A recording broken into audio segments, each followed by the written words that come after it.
Today's podcast is brought to you by the Hounds of Baskerville, the traditional barbershop and shaving parlour. Looking a bit scruffy? Got a big date? Maybe you got an important meeting? Go online and book at hounds.sg. He's not your typical entrepreneur. This is There's Something About Feroze Mcleod. I made a bad decision, man. Like, I usually don't eat before I train, and yesterday I had a friend that brought me out, and we had like spicy, Chinese food. Man, I went to training and I was feeling horrible. Oh my god, I was just fighting not puking. You don't need that fucking boiling around in your stomach and some big dude's squashing you. Oh man, I wasn't having any of that. Like I was telling you before, this guy had a choke on me and it wasn't even tight, man. And I just thought to myself, do I stay on with this guy on my back or do I just reset? And he goes, arm around my neck, and I'm like, yep, I'm out. He looked at me like, seriously, bro? That dude is gonna be thinking, fuck, I've got this magic touch. Yeah, and he was good as well. So I was thinking to myself, fuck, he must think that I'm so shit at jiu-jitsu. But I don't I used to care what people thought of me. Oh man, at training. That left me years ago. Yeah, fuck. Not in a way that care what they thought about me if I was good or not. Mm-hmm. Not I just turn up and be an asshole. Oh yeah. So I don't give a fuck what people think. But if I was if I was good or that dude shouldn't get that and fight like crazy for it. Well, that's the beauty of Nogi yesterday is because there's no belts and I just met this dude, so he probably thinks it's my second class. So that's good, man. It's good for him to think that. Very good. How did you get into jiu-jitsu? How to get into jiu-jitsu? Well, I had a friend that I grew up with that kind of mentioned Brazilian jiu-jitsu to me while I was growing up, and I had no interest in it whatsoever. And he kept talking about it and how good it was, blah, blah. And at that time, it was only, I think, the Gracie Academy that was open in Singapore. I'm talking 2005, 2007. So okay. It's ages ago. That's a while ago. And then it kind of left me, and, the UFC started going around, and it was such a big deal back in the day because there was these things they used to have pirated VCD and DVD tables in the neighborhoods where they sell pirated movies and stuff. Yeah. And so the UFC was this banned sport, right? And everybody was into wrestling, so everyone's like, dude, this is the real shit, man. This is the real wrestling, man. It's so real, blah blah. And so people would buy these fake DVDs of the UFCs. Copies. Yeah, copies. Yeah. And they were in those cellophane things. Yeah, and plastic they had sleeve. they photocopy. Yeah. in London, it was same thing. Chinese people just walking around with Yeah. but it was always Chinese people. Yeah, they lay it out on the carpet and stuff. Yeah, or you just see them walking around. It got to the point where if you've seen a Chinese dude with a sort of hip bag, you'd be like, hey man, got any DVDs? Yeah. He'd be like, yeah, I got this and that. Yeah, when I was working in Far East Plaza, when I started tattooing, they were doing that. They come to the shop and open their bag up and have all this shit set up for you, Yeah. It's a massive section of porn as well. And so the UFC DVDs, we used to buy these cheap bootlegs and watch it in our friend's house or whatever. But I never was interested in fighting or martial arts at all. And then I started getting tattooed, and I started getting heavily tattooed just to not get into fights with people, because people just like to fuck with me. So I got heavily tattooed so that it'll stop them a little bit. What, people were coming to you with shit before? Yeah, because it's growing up in, lower middle class Singapore. Fights happen all the time for no reason, just for staring incidents and stuff like that, in school and shit. And so people just always used to pick on me and fuck with me because I'm different, because I'm half white dude, yeah. So it was to do with race? Yeah, pretty much. Basically. And the school I went to, I was the only mixed race kid in the whole school, And so people just kept fucking with me, so that's why I got heavily tattooed, just so that they would kind of slow down and fucking with me. But it didn't stop. No, I was going to say in some countries that's going to make it worse. Yeah, so it kind of made it worse. And people looked at me as a challenge or whatever. Yeah. They wanted to try this tattooed kid. And so I just had massive kind of insecurity because I never did anything about people who wanted to fight me or whatever growing up. And then I started dating this girl, and she was Czech. And there was one time I remember so clearly that I was in the Czech Republic in Prague, and we were on the train, and you know, I'm fucking heavily tattooed, and I was like lifting weights and stuff, so I had like mass and shit. I'm not massive, that's not what I'm saying, but so this group of guys in the train, these local Czech guys, were drunk as hell, and they were picking on this Asian lady, like in the cabin, and I was sitting there, and I was like, fuck, this is so like messed up, right? And I'm just watching, and then they caught me watching, and then they got super offended, and then they were saying, like, she was translating, and they were like shouting at me, saying stuff like, you shouldn't be in our country, like you shouldn't, all these like foreigners coming in and like taking our women and all this stuff, because my girlfriend was Czech, my girlfriend at the time. And then they started trying to bum rush me, and I just like freaked the fuck out. And luckily, like, I managed to get out the next stop, and like nothing happened. But then I realized, like, it's just you against the world, man. Like, you're just alone, and if anything happens, like, you got to take care of yourself. And so I came back, and then that's when I started training jiu-jitsu. Right, like, when you came back, that was the incident or the catalyst. Yeah, that was it. Like, because I knew, like, if I was gonna start a family, if I was gonna travel so much like I do, like, if anything happens, like, I need to know that I can take care of myself at least, you know, before I can take care of someone else or take care of family or whatever. So that was the thing that kind of made me start. But I didn't really get like super into it until after maybe like a year and a half. Yeah, and that's when I just nerded out, like, fuck, man. Just went crazy. Yeah. It's weird, like, because I think, like, when I was growing up, like the school that I grew up went to, was like, it was rough. Like, it wasn't like, there's no, like... This back in Australia? Yeah, it's not like guns and stuff. Like, one dude had a gun, sort of thing. But it's not like America rough, I guess is what I'm saying. One dude had a gun. That's wild, man. Well, but in America, everyone's got a gun, right? Like, it'd be like someone in Australia go, oh, man, I got a new cricket bat. America would do, but oh, check out my piece, like that. But, but that dude, I won't say his name, he was a friend. He needed it for his profession. Right. If you know what I mean, right? And then, but it was rough, like, and it was, like, very racially charged, because, like, in Australia, you've got a lot of immigrants, and a lot of them displaced by war. Like, and I didn't realize it at school. It was just like, why is everyone so fucking angry? Like, why does that dude always want to fight? Or, you know, and if you did have a fight and you happen to win, then the next day you've got another fight. Because that dude's brother's coming. Yeah. And he's like 18. Yeah. And you're like 14. Yeah. And you will get thrashed. Yeah. So you had a lot of people from, like,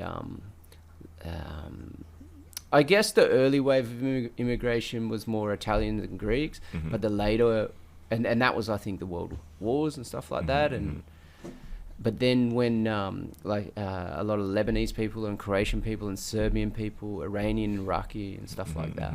And when you're young, you don't sort of get it. And then when I was older, it's just like, oh shit, like, because I start to go to these places and see, like, war stuff, and it's like, oh. Those dudes seen atrocities, or their uncle got killed, or their dad seen it. Like, that's in you, like, that aggression, right? Yeah, for sure, man. Yeah. So I don't know, like, and getting fucked with, like, constantly takes the toll. Yeah, for sure, right? But, like, back then, like, I'd get a little bit racially abused for being Australian by them, or like looking really? White. Yeah. Or I'd get racially abused by people for being, like, half Chinese, sort of thing. But I didn't, like, start training until later. But I know what you mean, where it's just like you're trying to work out, like, oh, do you fight? Do you not? Yeah, it's tough because in Singapore, I was the only mixed race kid in the whole entire school, and all my group of friends, everyone's fully Malay. And then I thought moving to New Zealand would change that, because maybe I could identify with my Caucasian side or whatever. Oh, so that was your choice to move to New Zealand at that young age? Oh, yeah, for sure. I mean, my parents wanted me to move there and go to high school for years, but just took a while for me to agree, right? Right. And so I went there when I was 14. And it's probably rougher. Man, I was in for awakening. Yeah, because going there, like, it was the exact same, but it was the other way around, you know. It wasn't because of the whiteness, it was because of the Asianness, Yeah. you know. And New Zealand, Everyone was like twice as big. absolutely. And I was going to school in Hamilton, which is a pretty strange little situation with the schools, because all the people from the neighboring little towns and farms would send their kids to boarding school where I was. And so it was like people, like kids who hadn't ever seen like an Asian person that went to school, you know what I mean? So that was like super racially charged, like violence that I had to deal with growing up in a hostel. And yeah, I mean, at one point people were calling me slit eyes, and I was like, I'm not even Chinese, man. Yeah. You know what I mean? Like, Doesn't matter, man. You're Asian, and that's what you're getting. yeah. I got names like that. Yeah. Yeah. Yeah. So that was like my upbringing was like always never being able to fit in with a group of people, racially or whatever. And so having faced like so much kind of like altercations and stuff like that growing up, at that point when I was in Prague, and that was the moment that I really realized like I could have been in like full danger and just beaten up for like no reason, that I just needed to do something, and I needed to have that self-defense sort of thing. I mean, it started out as a self-defense kind of thing, and then just obsessed over it after a while. Yeah, I'm sure you went through the same thing. I think many people did. I don't know, like I can't even really think like why I got in. I was doing like Thai boxing or like Muay Thai before it, and before that I was doing kickboxing, but like that seems to be the general progression, because I was like I started dabbling in Muay Thai and stuff before I started with jiu-jitsu as well, and a lot of people I meet have the same sort of progression. I think it's depending on when, like it's easier to find. Yeah, and then you find jiu-jitsu. But now you can find jiu-jitsu everywhere, right? Yeah, luckily. Yeah, that's good, man. But like back in the day is like rare. Like when I first started, I think in the whole of Australia there was only 4 black belts, and 3 of them were from Brazil. The dude who taught me was a blue belt. Yeah, and then he got his purple, and then I started training under the black belt. But I can't remember like why I did it. Like when I was little, like my uncle, I think he did kung fu or something, so he would like make me like kick the bag. Like he had a bag in the garage, but I can't even remember. I think he taught me, but I also remember like maybe getting taught for 5 minutes, and then he'd just disappear, and I'd just be like in this garage just trying to do it. Yeah. And I think I wanted to do that because I seen like. How old were you when you started jiu-jitsu? Old when I started jiu-jitsu. Yeah. I think 26. Yeah. Okay. I think 26. I think it's similar to me. I was 27. Okay. Yeah. And then I was doing the Thai. It was only like 2 years before it. Yeah. But I think was when I was in UK, I started doing the kickboxing, and then I had a friend, and he was like good at Thai, and he was also like, I mean, he's a tough dude. Like he was notorious in an area, sort of thing. Like he, and then I was like, oh man, what would you do if you could do whatever? And he said, I'd do jiu-jitsu or like really good Thai, like good Thai. And I was like, okay. And he was like someone who, like I remember going into this bar. And like we were just getting Thai food, but you had to go through a bar. It was a weird place. Sick. And then like in UK, there's like racial tension, right? And so we went in, and it was the bar was just like full of like black people, which is like fine, right? Like I don't have any issues or anything like that. Like, but like it was also weird, like when 2 white dudes walk into like a fully a establishment that's just full of black people, right? Like, and I don't know, like his haircut's kind of like nice, so maybe he looked like a cop or something. But like it was kind of like when you see in the Western and people walk into the saloon and everyone just stop and look, and this dude goes to me, he goes, "All right, if it kicks off, we just need to put our backs to the wall and just knock people out." And I'm like, man, I really don't think it's going to come to that. Like, we're just getting some Thai food. He's like, I know, but I'm just saying. Man, I think he was fucking with you, man. No, he doesn't. Like, I lived under this, like, dodgy place. Like, it got shut down. I mentioned it in another podcast. It was, like, classified as a crack den. Right. They were dealing crack, but it wasn't, like, bodies strewn out everywhere. Mm-hmm. But they were, like, a bit noisy. And he come over one day, he goes, "Oh, what's that noise?" I said, "Oh, there's people upstairs." He goes, "Oh, we'll just go up now." I'm like, no, it's all right, because like I was married at the time. It's like, you know, she's got to live here too, you know. It's like, no, I'll just drag them downstairs by their hair. Like they won't do nothing ever again. Like, and for him, this was like, that's just what you do. Oh god, yeah. I wish I could do that. So he told me, go. He would shout do out Thai to my or neighbors. right? New technique. Yeah. And then so I did, the kickboxing and Thai boxing for a couple of years. When I went back to Australia, I started to do jiu-jitsu, and then just kept doing both a lot. Yeah. And then into jiu-jitsu. It depended on the gym. If the gym didn't have it, then I just keep doing jiu-jitsu. Yeah, right. You were changing gyms a lot? I trained at one place in Australia. I changed countries a lot. And then I went to UK in 2004, like back to UK. And then I was the one gym for 6 years. There's like Roger Gracie's gym. It was pretty good high level.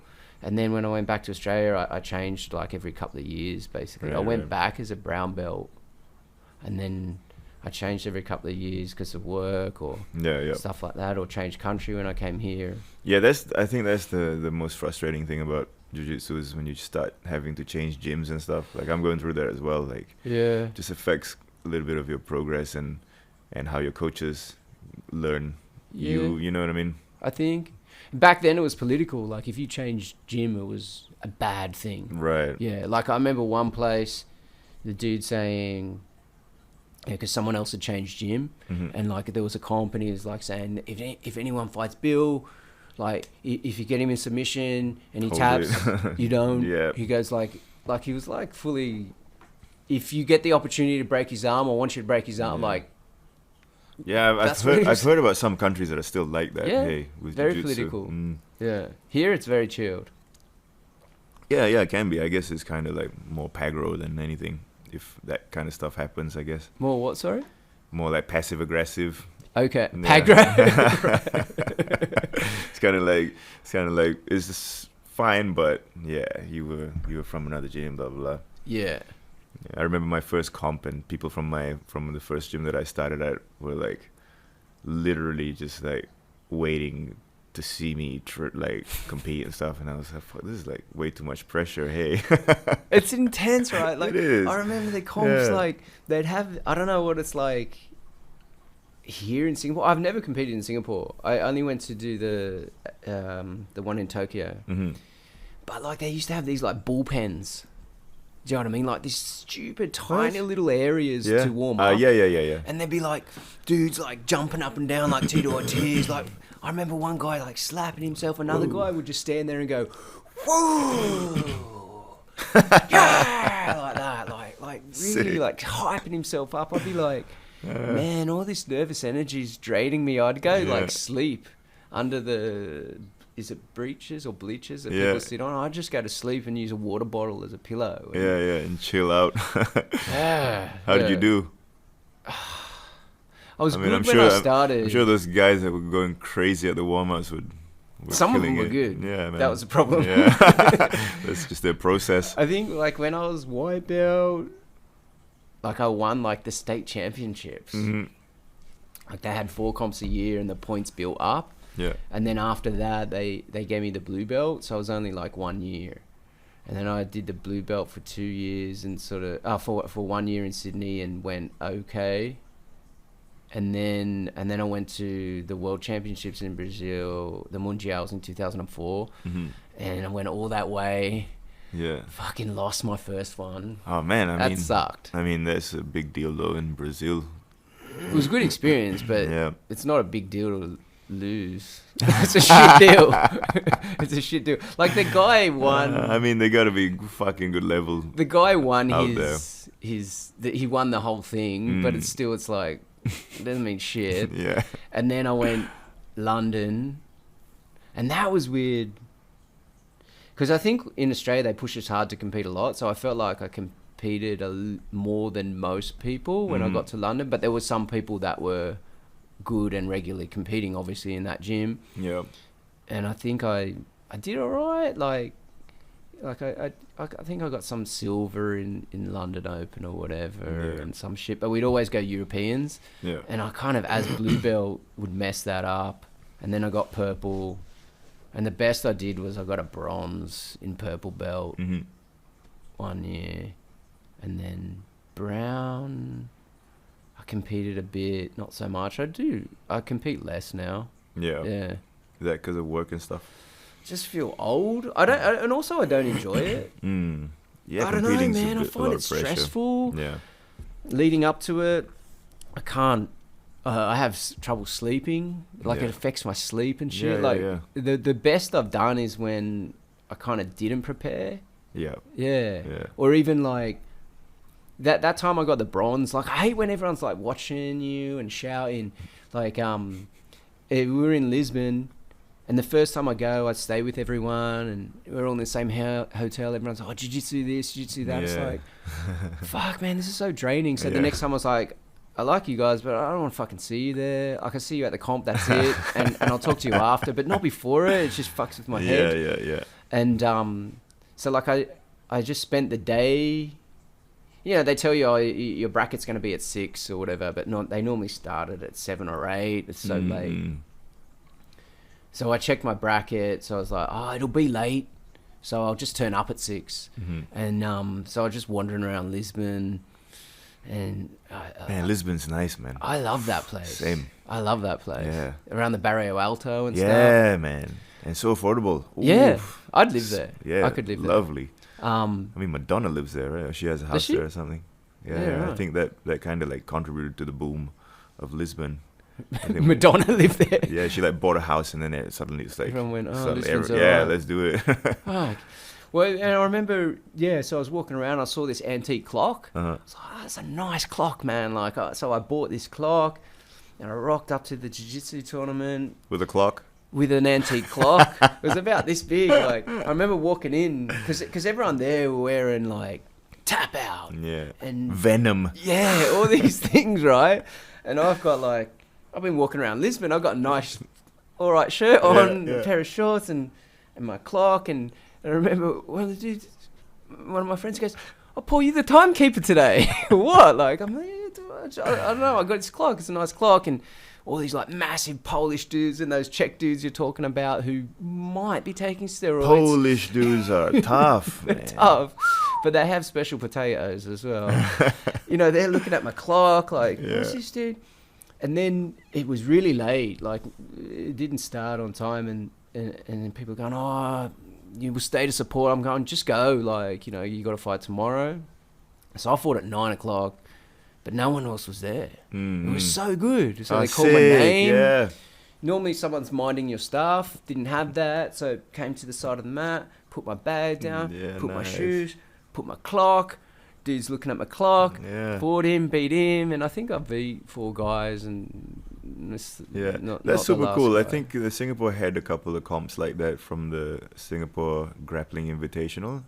And I think that would have been like such a good environment to compete in, because it's literally because of COVID. It's just you. I think you can bring your cornerman, and then it's just the like a private fight. Yeah, so it's like totally private. And I think there was one that they held at the UFC gym, and it looked sick. Yeah? Yeah, because it was literally like just the mats for you to compete on. There's no other fights going on, and it's like super focused, and I think the competitors must have had like such good energy at the time, because there was nobody like kind of fucking with them in your head. Do this, do that. Yeah, I think I've had like teammates, you know, trying to fucking give their 2 cents, and you got like $20 full of 2 cents going into the match. And Yeah, then you're or like, like you're all gonna that do goes out. something, and then someone shouts, "Hey, do that!" and then the other dude like just knows what you're gonna do. Yeah, for sure, man.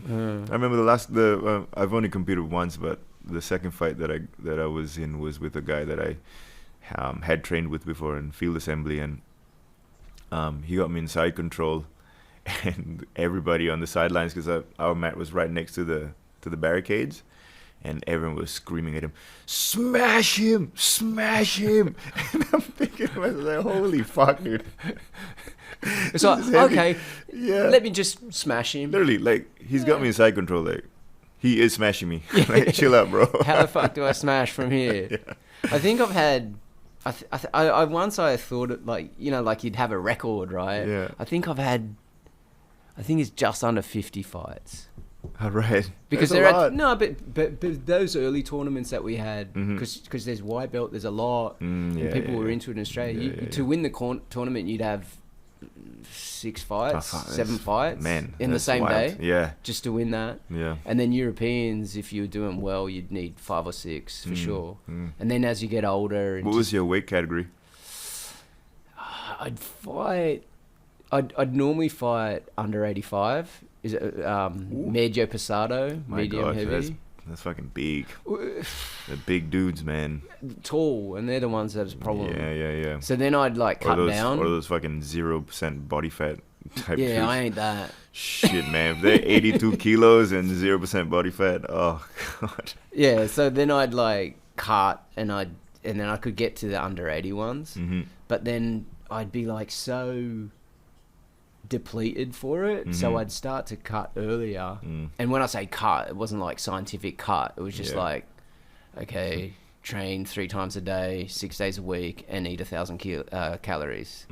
Because the Europeans is on in January, so just after Christmas, which is shit. Yeah. You're coming out at Christmas fat. Yeah.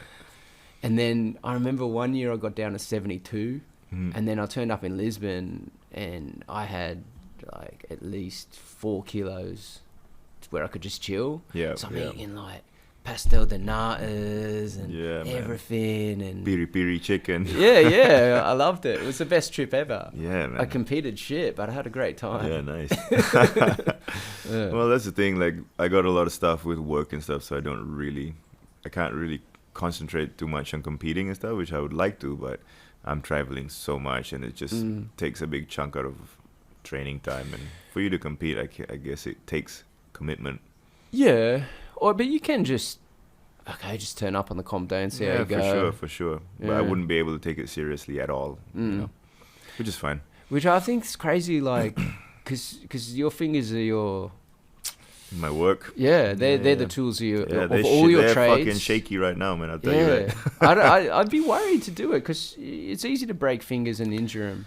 Yeah, it is. I mean, the first month of jiu-jitsu, I think I tore a ligament in my wrist, and it like kind of fucked me. I couldn't work for like 3 weeks. So no tattooing for 3 weeks. Yeah, and that kind of put me off the sport a little bit. But when I got back into it, kind of fell in love with it. But that was one of the things that happened early on. Yeah. And then, you know, just taking care of your hands. I think what it does for me is it makes my hands and my wrists stronger. So it's actually pretty good for me, because I have friends who get carpal tunnel syndrome from tattooing too much. What is it? Carpal tunnel syndrome. Is that RSI or something? What is that? I'm not sure, but it's People get it from typing. Yeah, exactly. So your nerves get blocked, and then your hands kind of go numb. Because you just claw up. Yeah. Doing that the whole time. Yeah, it's because your muscles are restricting the nerves and the, I don't know what's going on in there, but but that's like a serious problem in tattooing, is carpal tunnel syndrome, because you're out for like 4 months. Yeah, right. And you're fucked. And so thankfully with Muay Thai and Jiu-Jitsu, I think it strengthened my hands a little bit. So I mean, knock on wood, but I haven't had those problems, and I've been tattooing like 15 years, so yeah. It's been I don't know good. if this is real wood, so you might want to do that. I think it is. That's fine. But I think also like it's more wrist than fingers as well, right? Like you're not using your fingers that much when you tattoo. Yeah, you kind of use them to grip them, and you get these little things that grow on your knuckles. Like calluses. They're similar to jiu-jitsu fingers as well. Yeah. But yeah, it's mostly in the wrist. Yeah. Yeah, right. And locking that shoulder and moving your kind of whole arm instead of... Yeah. But yeah, I think jiu-jitsu helps it a lot. I think it strengthens your hands quite a bit. I trained with one guy, he was like an elite guitarist. Mm-hmm. Like Gibson made guitars with his name on it type of thing. Shit. I was like super scared to train with that tape dude. him up yeah, like yeah. crazy, I don't want to be the one that accidentally bends his fingers back or falls on him and some shit and he can't do his thing. In Newfit where I was training, there are two brothers that are like that. They play guitar professionally, and so when they come to the gym, they're like fully taped up. like they got like mitts. Every single finger like perfectly taped up. Like they got that down to an art form, man. Yeah. How'd you get into tattooing then? I got into tattooing just growing up and skateboarding and listening to punk music and flipping through the booklets in CDs that I would buy and seeing everybody heavily tattooed, and then just that kind of intrigued me, I guess. Mm. And then all my friends in New Zealand that I made in the punk scene were tattooed. Mm-hmm. And so that was kind of like a big thing that I wanted to get into, but I was too young and I had no money, right? So I was always intrigued by the tattooing culture there when it came to punk and skateboarding and stuff. And so when I came back to Singapore, I was 17, 18, I think, 18. And then I thought to myself, like, man, I really want to get tattooed. And then, because my family is Muslim, my mom's side is all Malay Muslim. So that's a huge taboo, right? Yeah. Yeah, so I spent a few years like kind of slowly injecting it into my mom's system, like, hey, I want to get tattooed, blah, blah, blah. What did she say? Like, she was threatening to disown me and blah, blah, blah, and like all this heavy shit. But I just kept like saying it, just trying to get it and get numb to the idea. Yeah, you don't want to upset your mum desperately. Yeah, of course, man. And so finally I got enough courage to go out and do it. And there was an Australian tattoo artist in JB in Malaysia that was doing kind of like old school stuff, which I wanted. And no one in Singapore was doing old school at that time. It was like 2007, so no one was getting... It wasn't a thing here. Old school or traditional tattoos in Singapore wasn't a thing at all. Everyone was doing Japanese and black and grey stuff. Mm-hmm. So this Australian guy was doing it in JB, and we heard of him. And so I went out, and I was 19, and I remember like getting on the bus and turning my phone off so that my mom couldn't like call me and check where I was and shit, right? And then I went out there and I got this tattoo. It's this one. And it was like the most painful thing. Oh yeah, that's a bad spot, Motherfucker. man. I was so messed up after, man. I said to myself, I'm never gonna do this again, bro. Like, this is so fucked up. It's mental pain as well, though, huh? For your first one, and for like this Australian guy, like rough as shit, like tattooing me, like he didn't give a fuck how I felt. I hate that. Yeah, of course, man. Wiping it like it's sanding down this table. Yeah, it was messed up. And then I remember like that accomplishment that I felt when I did it. I was like, this is the best thing ever. And then I came home and I turned my phone on. I called my mom. I'm like, hey, mom, I just got tattooed. And then she started screaming and yelling, and then I turned the phone off again and took my time to get home. And once I got home, she'd already cooled down from knowing that I got tattooed, right? And then, yeah, she didn't speak to me for a total of 2 days, and then everything was fine after. So then I just started collecting more. That's how I got into it. It was more of the punk and hardcore influence. Yeah. Yeah, right. But actually tattooing came like way later. I think I started when I was 21. Okay. Yeah. What did you do, an apprenticeship or? No, so like I said, there was no one doing traditional. And I was getting tattooed a lot by my friend in JB. And he was in JB, and I hadn't done national service yet, so he didn't want to take me on. And because when the national service comes, and he has to pay the wage. No, because you don't get paid in an apprenticeship, and I would have to go in and out of JB every day. And if I was in national service, that'd be like almost impossible to do that. And so he didn't want to take me on, and no one in Singapore did traditional. And I remember going to a shop with my drawings and stuff at the time. So prior to this, I was doing a lot of art, and I was studying art in school, and I was doing a lot of graphic design work, and I was designing shirts for bands and stuff. And so I had a pretty okay art background, and I was drawing all these tattoos for my friends that wanted to get tattooed before I started tattooing. You know, like they come to me and I would help them draw a traditional design, and they'd take it to an artist and blah blah. So I had all these drawings with me, and I remember the guy that interviewed me, this tattoo artist, was like, "Nah, these drawings are shit, bro. Like, you're never gonna be a tattooist. You're shit. Like, get the fuck out." But they didn't understand that style, right? I don't know. Maybe I was shit. It's fine, but for him saying that to me, I was like ever more determined to do it. You know. So I ended up having to teach myself how to do it because no one was doing traditional. And so my best friend at the time, his name is Taco Joe, and he's from Borneo in Kota Kinabalu. Okay. Right. And I've so been there. yeah, and so we played in bands together and stuff growing up, and he had tattoos, and we were both collecting tattoos at the same time, like growing up. And then he worked in a tattoo studio, and it was piercing, and so I would go down there like all the time and visit him and hang out at his tattoo shop, and I made friends with everybody in the studio. And so the guys in his studio would like give me tips and teach me a little bit about tattooing and stuff like that. So like in a way that my time spent in Borneo was my apprenticeship. Like, Okay. yeah, so the guy Jim that taught me pretty much everything when I started was a tattooist from there, and that's where I kind of got that kickstart. That's cool. And then people in Singapore that I was drawing tattoos for were just like forcing me to tattoo them. Okay, so you just bought the gun and did it at Yeah, home? pretty much. So Jim from Borneo would come to Singapore, and I'd use his machines and tattoo my friends, and then slowly I'd buy my own stuff, and then started tattooing out of like dodgy hotel rooms in the red light district, and just like That's authentic. Yeah, so we would have to book a room the whole night, and I would start tattooing. Is there a neon light outside flickering? Yeah, of course, man. coming Like the through the works, bit. bro. Perfect. Yeah, hookers having sex, like left, right, stereo, and I would book the room for a night, and I'd start tattooing at like 3 p.m. all the way to like 12 p.m. the next day, you know, and fit like 6 people in or something. And that was like the first kind of year of me tattooing, was just doing that. Right. Yeah, before I managed to get into a studio. What, and that was like, is it kind of like in that period where it's like, oh shit, like I'm making some money, like Yeah, absolutely. I can make a living out of this. Absolutely. And I was in national service when I was doing that. So obviously the pay is really, really low in national service, especially at that time. And every month when people get paid, everybody would just get tattooed, right? So Right.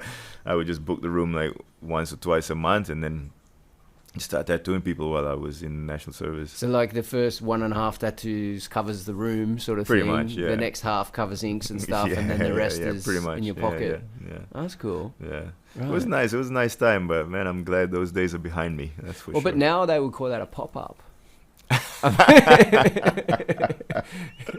Yeah, it'd be like collab with Fragrance Hotel or something. Hotel 81. Yeah, man. Fragrance was a big one. Right. Yeah. Yeah, those were the days. That's how I got started in tattooing. And then I finally got into a studio after national service, and it was called Vagabond. And it's kind of like the first studio in Singapore that was more artistically focused than most of the other studios. And they were in Kereta Ayer, which is in Tanjong Pagar. I know what you mean. Yeah, so that was the first like studio that I worked at. And yeah, there was like, I got an offer from a really good studio after that, which was Exotic in Far East Plaza, and then I made the switch a year later. Mm-hmm. And then I was there and that was like my formative years in tattooing. But like artistically, no one was teaching you the traditional. Nah. So what, you just online and Well, books and those days online wasn't really a thing. There's not much stuff on the internet. We had like magazines then, right? magazines for sure, but Yeah. magazines are already done tattoos, so you kind of have to figure it out like as much as you could. But you can see the style and the Yeah. things that go into Yeah. it, and then change it and make it yours. Yeah, change it, make it shit. Pretty much what I did. This is not a good advertisement for your services. That's fine. I mean, I've come a long I'm way. joking. Yeah, but it was really tough in those days because there was no Facebook. I mean, there was Facebook, but no one's doing it for tattoos. There was no Instagram for sure, and everything was kind of like word of mouth or seeing it on people, and not many people were getting traditional, so it was like super hard for me to study it. One good thing was every now and then there'd be like the Navy ships like from America that would dock in Singapore, and like everyone on the ships would get tattooed because they're loaded, you know. And so whenever they came, like I would see like really nice traditional stuff, and that was like me figuring out how to execute these styles of tattoos. So you'd be looking at their stuff going, oh, cool. Yeah, because they were the closest ones in person that I could get to see how they heal and how thick the lines were in person, you know what I mean? Like not in a book. Yeah. And so like after that, I realized like I needed to figure this out properly. So then after working in Far East Plaza and getting my ass fucking fired, I did like a little private studio in my uncle's office space in an industrial area, and then I decided like fuck this, I'm gonna move to Australia. So then I moved to Brisbane and I worked in some studios there. That was like the most educational time for me tattooing, because traditional is huge in Australia. It is, right? Like a lot of I learned a lot from the people that I worked with. Like I was working with this guy Sheldon Bowers, who was like this old school skater dude, and he taught me like so much for tattooing when I was there, and it like just expanded my like my what view though, on- like sort of like making sure there's big enough gaps between the lines Exactly. for when it gets old. And Exactly, like all that shit. What kind of size needles to use? Don't be afraid of using fine lines. Like how to pack color, the science behind how tattoos work. Like that was never taught What's to me. the science? The science behind how a tattoo is applied. You know, like it's not as easy as you making a cut and stuffing ink in it. No. It's literally timing and everything that's involved in getting the ink into the skin is And the angles and like that pretty circular much, motion when you're doing the color. Yeah, more on the science of how the machines work and how they punch the skin and how deep it goes and how the ink is inserted into the skin and stuff like that. Because it's not just you puncturing a hole, Random stabbing. and then the ink kind of greasing over it. It's the actual science of a tattoo is when the needle punches your skin, the act of the ink going in is when the needle exits the skin. I know that's hard to grasp, because if you just keep punching holes, like the ink is not going to get in the skin. So how does it go in, right? So what happens is the needle punches the skin, and then there's a little bit of friction where the needle pulls your skin up Okay. when it exits. Yeah. So it's pulling the skin up. And inside the layer of skin, there's no air. So it creates a vacuum. So then the act of the needle leaving the skin acts as a vacuum, and that sucks the ink in. Right. You get what I mean? So Yeah. So that was never taught to me. So what the significance of this is, when I would be doing a tattoo and I'm realizing like I'm filling the color in or something, and then it's like, oh, the color's not going in. It's not flat or whatever. In my mind, fucking turn the voltage up, you know what I mean? Like maybe it's not hitting hard enough. Like I don't Crank it fucking harder. know. Yeah, and that's common practice. Like everybody does that in tattooing, especially when they just started learning.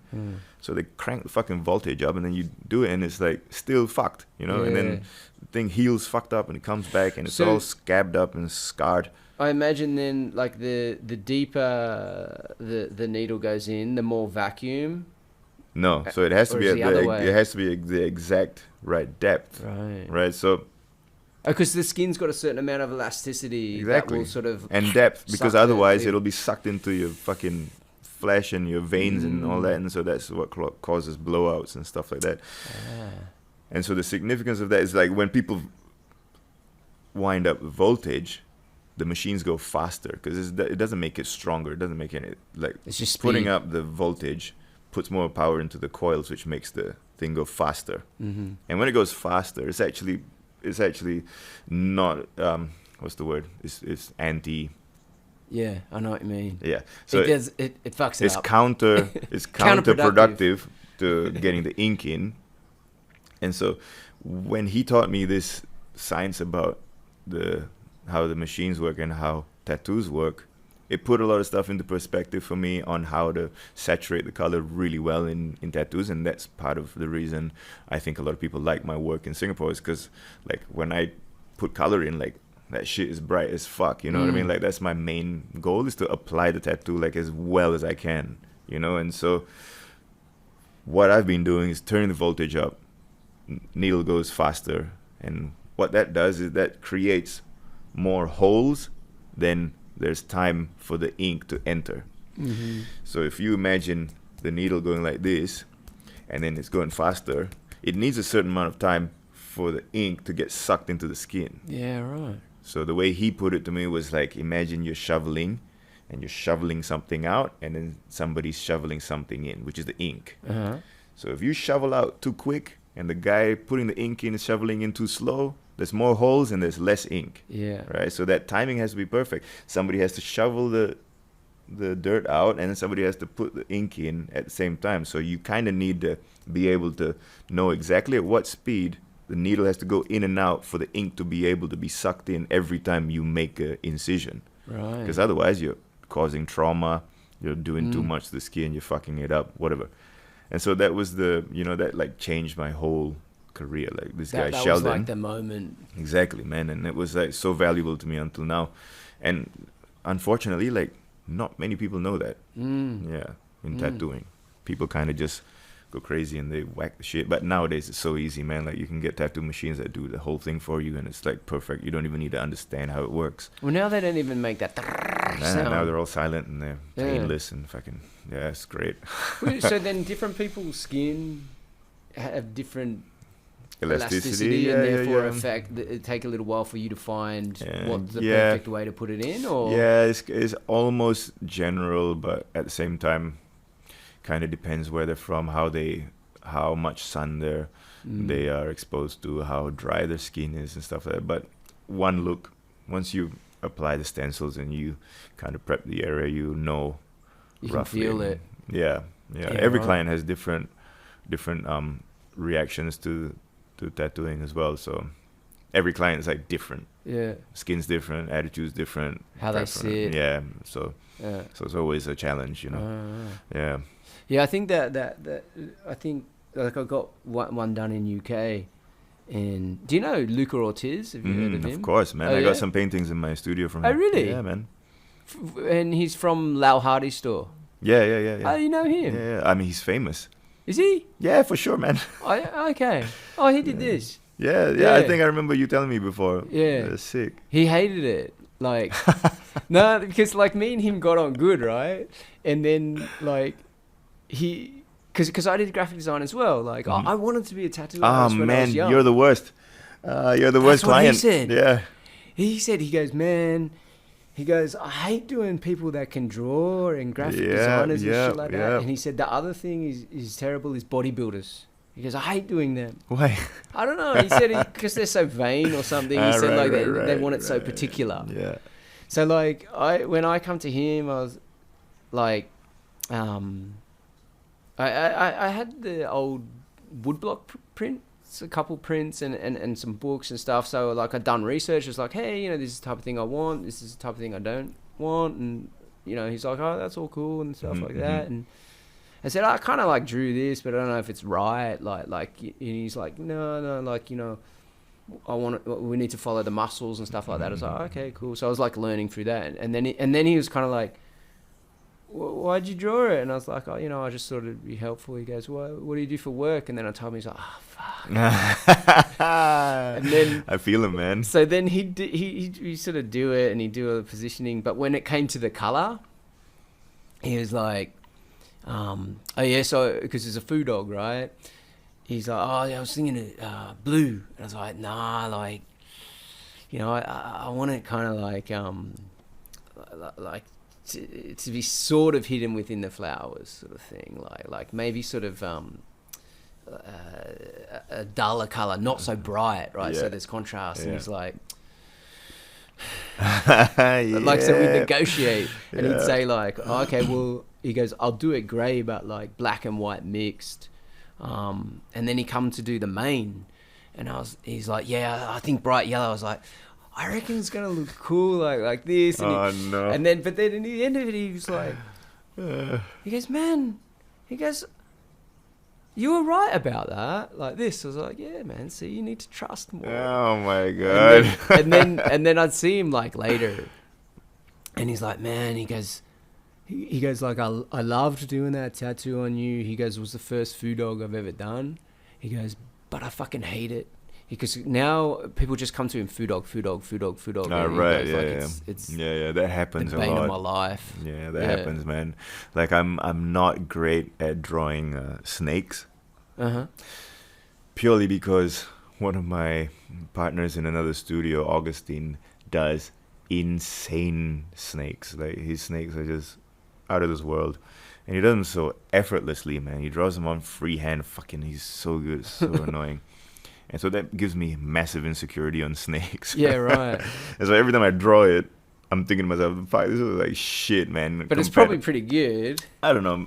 But I'm not great. And so sometimes when I do snakes and then I have to post the tattoo photos, I'm always like thinking to myself, fuck, do I do this, man? And I know someone's just going to ask me for another fucking snake. Like, What's hard about him? Like the way that, is it the cylindrical way, or is it like the head and how those sort of... It's everything, bro. Okay. It's everything. So back to Sheldon in Brisbane when I was working for him, and he gave me this massive lesson on snakes, and holy fuck, it's traumatic, bro.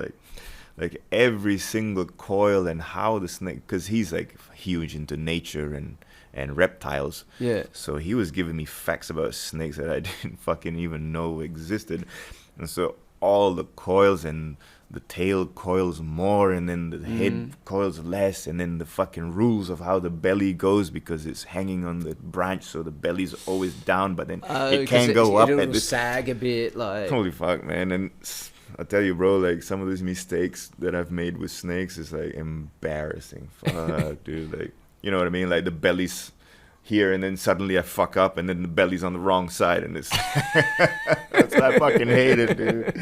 I hate doing snakes, man. Yeah, right.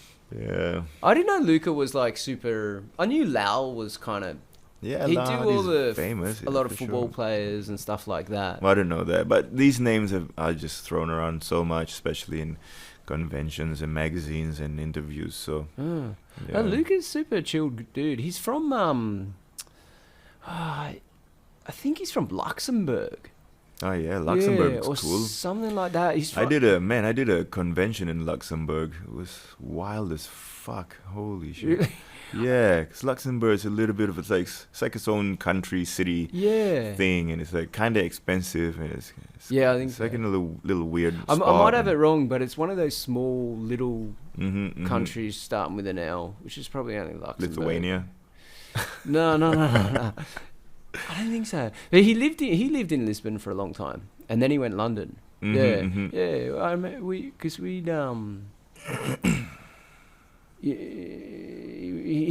he liked to talk, or maybe I liked to talk when he was doing it because it take my mind off, Right, off the fucking right. pain. Maybe he hated to talk, but we'd talk a lot of shit about like movies and stuff, and Right. where he's from and stuff. Yeah, he's a really nice guy actually. Yeah. Yeah, surely. It's nice to meet good tattooers that are like nice people, because that's kind of rare nowadays. Everybody comes with like a weird rock star attitude. Oh, really? Yeah, for sure, man. I've met idols in tattooing that I wish I never met because I don't like them anymore. Really? Yeah. You don't have to say who they are. I won't of ask. course, no.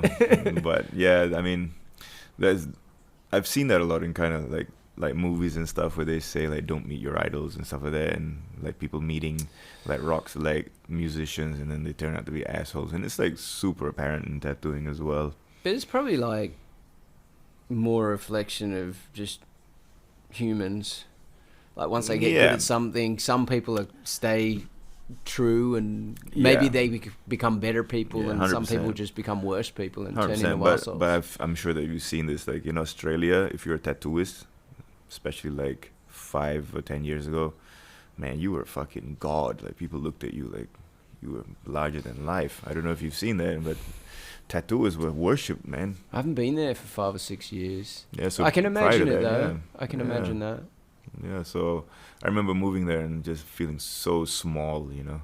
You weren't like, oh, in this country, I'm a god. No, I just felt so I'm small because because I met like all these amazing tattooers, and some of them were just like fucking dicks to me, and I was like, oh, that kills me, bro, because back home, like, I look up to you like so much, and I love your work, and I love your energy and the tattoos that you make, and then I meet them and they're like, they're fucking dicks. Yeah, it sucks, but that's life, huh?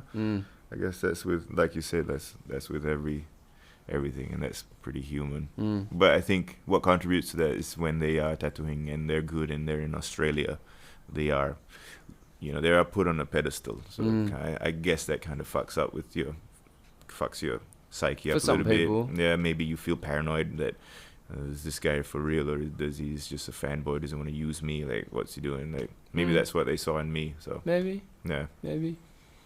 it's like funny how you say that they're on a pedestal, because like when I was young, like I was like when I was in maths, like when I'd be like 14, like I'd just be drawing on myself, or I'd just draw on my friends, and teaching them like that. And then it, like, do you have work experience here in Singapore?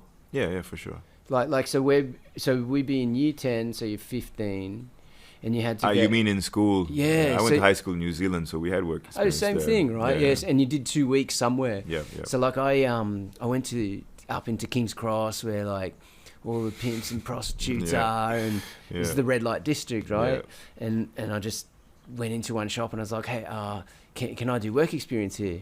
And dude's like, well, what do you mean? I was like, like at school you get the 2 weeks. He goes, well, no one ever asked that.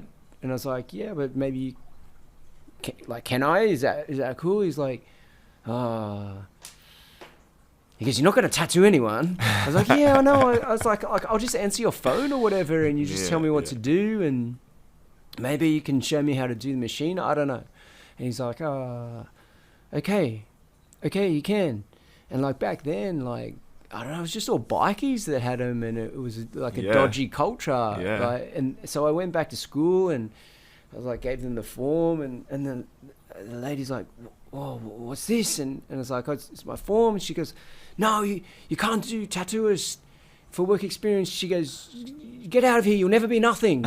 Like, and then so at the last minute, I think I just went down the service station and got like mechanic. And I was like changing oil on cars and shit. And I put my head under the bonnet and do shit, and then they'd run in and honk the horn, and I'd smash my head, and they'd all go stuff like that. Like fully like what would be considered like high level bullying these days. Man, those days bikie gangs and tattoo shops would have been hectic. Yeah, I think it was, because even when I first started to sort of have like a tattoo or whatever, like you'd go in and it was like like it's just a bit edgy in there. Yeah, and like, Brisbane and Gold Coast where I was rife. Because bikie gangs are proper in Australia, right? Proper. Like if you've got a Harley, like proper. Yeah. Man, so sometimes I meet a lot of people in bikie gangs in Singapore.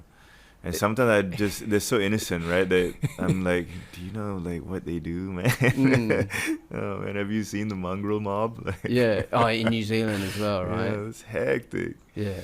I was living in Brisbane, and I stayed in an apartment in Milton, and there was a tattoo studio up the street. And I remember, because of time difference or something, I was up really late one night, like 4 a.m. I was talking to my girlfriend at the time or something.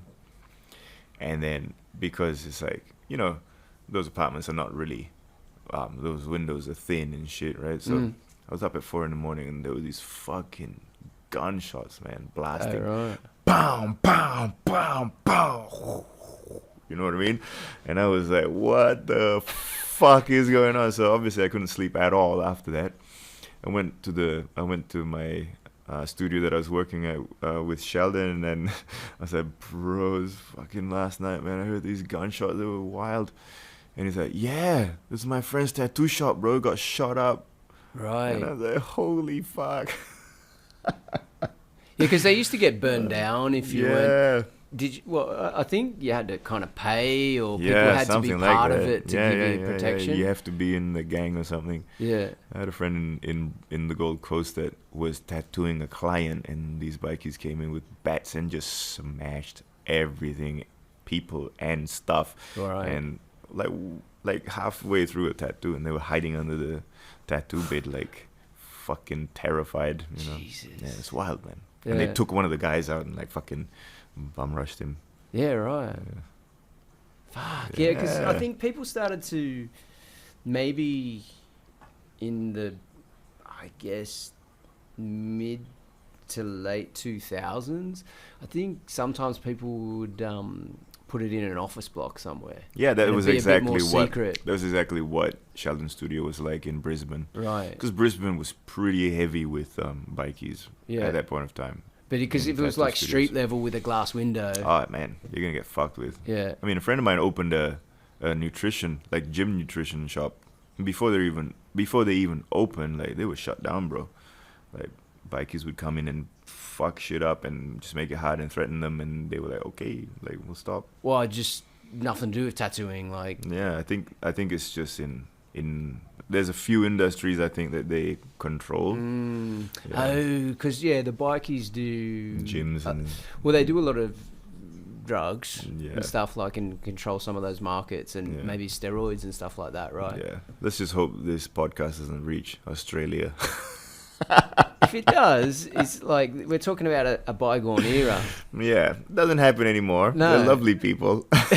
But the bikies used to also do like, because look, there's organized crime in every country, right? Like so in America you would have like mafia or whatever. It's going to occur, and I think like in the 80s, 90s, and all that type of thing, and into the thousands, predominantly it was bikie gangs, Yeah, like you yeah, see on yeah. Sons of Anarchy or whatever. I remember I was in Adelaide touring with a band, and we're all heavily tattooed, and I think in Adelaide you couldn't get in any clubs with tattoos on, like visible Serious? tattoos. Yeah. And I had them on my hands and shit, and all of us were like heavily tattooed, so we couldn't get in anywhere, and we were like, after the show we just wanted to party. And a friend of mine ran into his old schoolmate that became a fucking like real bikey dude, like with his gang or whatever. Like high up in the... Yeah, and they ran into each other, and then he's like, "What are you doing?" They're trying to get in, but fuck, man, fucking tattoos. And my friend was a little bit drunk, and I think he was kind of like looking up to this guy in a way, you know what I mean? Like, oh, this guy's fucking made it in whatever. And then he's like, "Yeah, come with me," and he took us like next door into this strip club. Literally just like walked in, like didn't even fucking do nothing, like opened the thing, just walked straight in. So okay, cool. So we went up, and then he started grabbing drinks from trays where waitresses were walking, you know, and just like grabbing shit, and like chicks would walk, like the girls would walk by, and he'd grab them, and it was getting so fucking tense for me, man. Yeah, because I don't drink, and I just wanted to fucking hang out, and I could see my friend like looking up to this guy like, oh, he's so cool, and I was like, fuck, man, this is gonna turn Anything bad. can happen. Yeah, because what if it's my turn to fucking pay for the drinks next round or whatever, you know what I mean? Or what if he leaves and leaves us the bill? Like, I was like getting fucking worried, man. And then after, like, I tried to escape, and so a couple of us left the club, and we're like, fuck this, let's go to McDonald's. We went to the McDonald's, and there was like bouncers bouncing McDonald's. Yeah. Yeah. And I was like, holy fuck, like, what's going on here, bro? Yeah. Late night in Australia, it can get a bit weird. Like, I don't know about now, but I don't back know, in the dude. day, Like, I've never felt so much in danger in my life. Like, just being in Adelaide. I was in this fucking pub. wild. I was in this pub, right? So it was an area near where I grew up, and it was called Mortdale, right? So if you like look at that word and break it down, like mort meaning like mortuary, like death, and dale is like a Town. Yeah, or no, I think it's more like a bit like a valley. Right. So it's literally like Death Valley, right? And it's like, you know, by day, like a nice place. They're not too bad. Yeah. Like, you know, the next suburb on, a bit nicer. Yeah. That one up there is a bit dodgier. But, like, they had a pub that opened till, like, 5 a.m. And not many pubs around the area did. And there's another area a bit further over, and that's, like, that pub was full bikie. Right. Like Black Ewlands, I think. Mm-hmm. And I don't know if this dude was a bikie, but he looked like he could have been, Yeah, right? yeah. But he wasn't like wearing Colours and patches stuff, yeah. colours.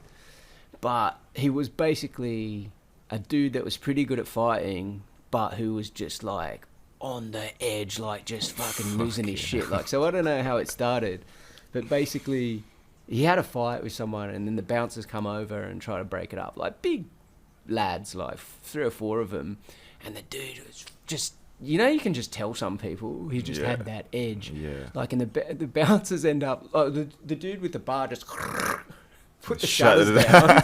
Like, just there was Yeah. a special shutter just for the bar, so everyone's like kind of in this space, Shit. you know, hoping that the bouncers will sort this out, and the bouncers end up going, mate, just leave. Nobody here wants to fight you. Just leave. Like, pleading with this guy. All the patrons are like, man. not feeling safe at all. Yeah, growing up here, I gotta say, man, like, there's a lot of times where I travel and I fucking wake up and I realize the world is rough. Yeah. Yeah, Australia is pretty Some rough parts, like that. Yeah. some parts dodgy. Yeah, man. I remember a night that we were out seeing I think it was like a hip hop concert in Brisbane in the valley, and the roads are kind of steep because it's like the valley, you know. So, and we were walking out of the club, and there was this kind of scuffle outside the club with the bouncer and one of the guys that was in there or something. And while we were walking out, they were like getting into it, and the bouncer gets this like double under and fucking lifts him up and, you know, takes him down on the incline. You know what I mean? Like, they went down this way. Ooh, the guy cracked his head. The guy cracked his fucking head, like bounce. He can like die. This. We were like, fuck, we better go. So we went out and got Porto burgers or whatever. Those were the shit, They're man. good. Yeah, Very good. man. So good. That Yeah. Bondi burger. Yeah. Oof. And we walked back, and there was this ambulance, as you would. Mm. The fucking guy died, bro. I was like, that shit woke me up, man. Like, I remember thinking to myself, like, shit, dude. Like, You know, I never, like, at school, you had fights because you had to. And then as you get older, it's kind of like, I don't know. Some people just love it. mm-hmm. They do. It's fun. I don't know. I don't like it. Like, Yeah. to like, have, like, a full-on fight where, I don't know, like, I feel, even if, like, you win, like, yeah, like, if the other guy falls over, it could just be a push, or he could trip. If he cracks his head, like, It's fucking done. you're going to jail. Mm-hmm. Like, I don't want to put myself in that Absolutely. risk in that place. Plus, I don't know. You get older and wiser, I think. Yeah. It's fun, though, when people start getting aggressive, and then you kind of neutralize it, and then the police come, and then you're like, you know what I mean? People kind of like, I don't know. I just have to, for me to be involved in any way, it needs to directly affect me. yeah. Or if, like, Yeah, I don't I'm a know, local, so like I'm someone- fine. I'm not afraid of getting deported. or if, I mean, in any country, honestly, like, or Yeah. if something's, like, so bad, like someone's just getting, Hammered. yeah, Yeah. like, you know, there comes a point where you need to, Step in. yeah. You know about the airplane thing, right? What's That I did? The aeroplane thing. Yeah. No? I think that's like I think I just spat. That's the last time that anything like that happened. Like, Yeah? Like a fight? No, I thought. Robin likes to tell this story, so I don't. Like I was on a plane coming from Heathrow to Singapore, and I remember going through like the check-in and stuff like that, and there was this dude who's a little bit louder, and he actually spoke to me, and I was talking to him a little bit, and he was different to everyone else, like, and you could tell he'd been drinking a bit, just whatever. Sat down on the plane, and then the dude's loud. It's take off, and the dude's loud, and the people will come over and go, oh, you know, yeah, so we need you to just be a bit quiet. Fuck off. Oh, no. Like this. Yeah. And then, like, they were like, oh, no, so you can't use that. Like, get fucked. Oh, like this, sick. like, just getting angry Getting wild. and amped up. And then, like, you know, like, he ends up, like, you know, like, he's got his hand up on the seat in front of him. Yeah, and he's got his hand on people's heads and stuff like that. And Whoa. yeah, like, and then ladies start crying and that. And, Oh shit. and like This is, big like, getting dudes wild. with their wives, and they're not doing anything. And they ended up clearing the seats, 3 seats in front and 3 seats behind. What? So like, say this is the middle aisle. It might be 4 seats, right? Yeah. And then there's a gap. Yeah. And then 2, and then a gap and 2.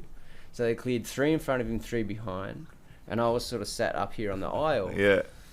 And like, I was like thinking, okay, like, it's not my problem. Yeah. The staff is trained to deal with this, like, but just you keep an eye on it. And then, you know, it started like 20, 30 minutes into the flight.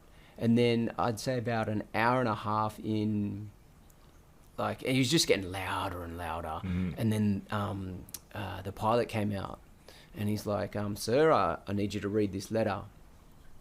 And he's like, he's like, screws up, I'm not reading the fucking letter. And the pilot was like, he's a clever dude, right? He's like, no, he had another one, sir. Yeah. I need you to read this letter. And he's not reading your letter. He goes, are you refusing to read the letter? And he's like, fuck off. He goes, sir, I need to understand, are you refusing to read the letter? He was very particular like this. And I was like, and he told him fuck off, and he went back into the cabin. And then I heard the stewards next to me, and they were like, we might have to go back to Heathrow. Oh no. Yeah, and at this point we're like 2.5 hours in it. And then I was like, I'm not keen on that. Yeah.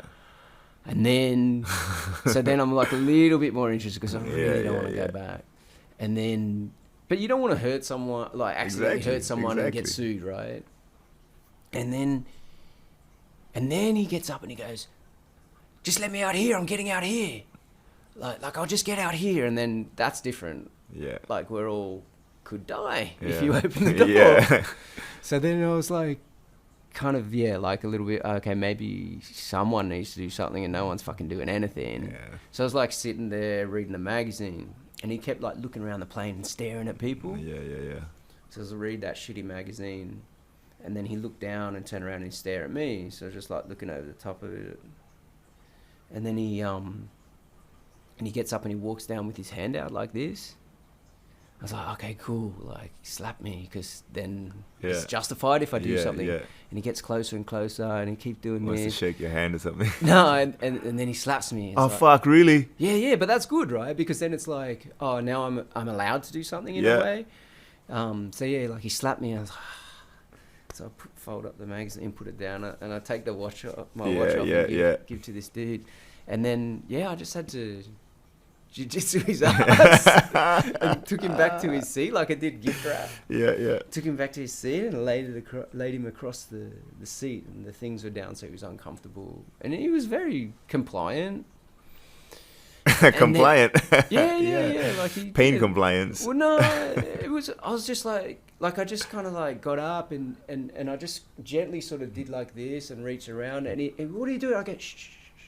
Yeah. I was just like quite soothing and calming to him. And then like when he's lying down, like he starts spitting at me, and so I have to put a blanket before he started spitting on me, this old dude just runs up and goes, boom! Oh, fuck, really? I'm going like, no, man, don't do that. So I'm holding him, arm across him, like, and these other big dudes are shouting. It's like, where the fuck were you when your wife was crying? Like, I didn't say that. And then I had to put a blanket on him because he spit, and then we had to like strap him to the seat and everything. It was quite a thing. Yeah. Isn't that fun? It was disruptive to my flight, man. I just wanted to sleep. I didn't find it fun. But it was in the news. It was in the Sun. Oh, wow. There's a video. You can still go online and see it. Right. It was in the USA Today. Damn. The Independent. Yeah. You're viral. Yeah.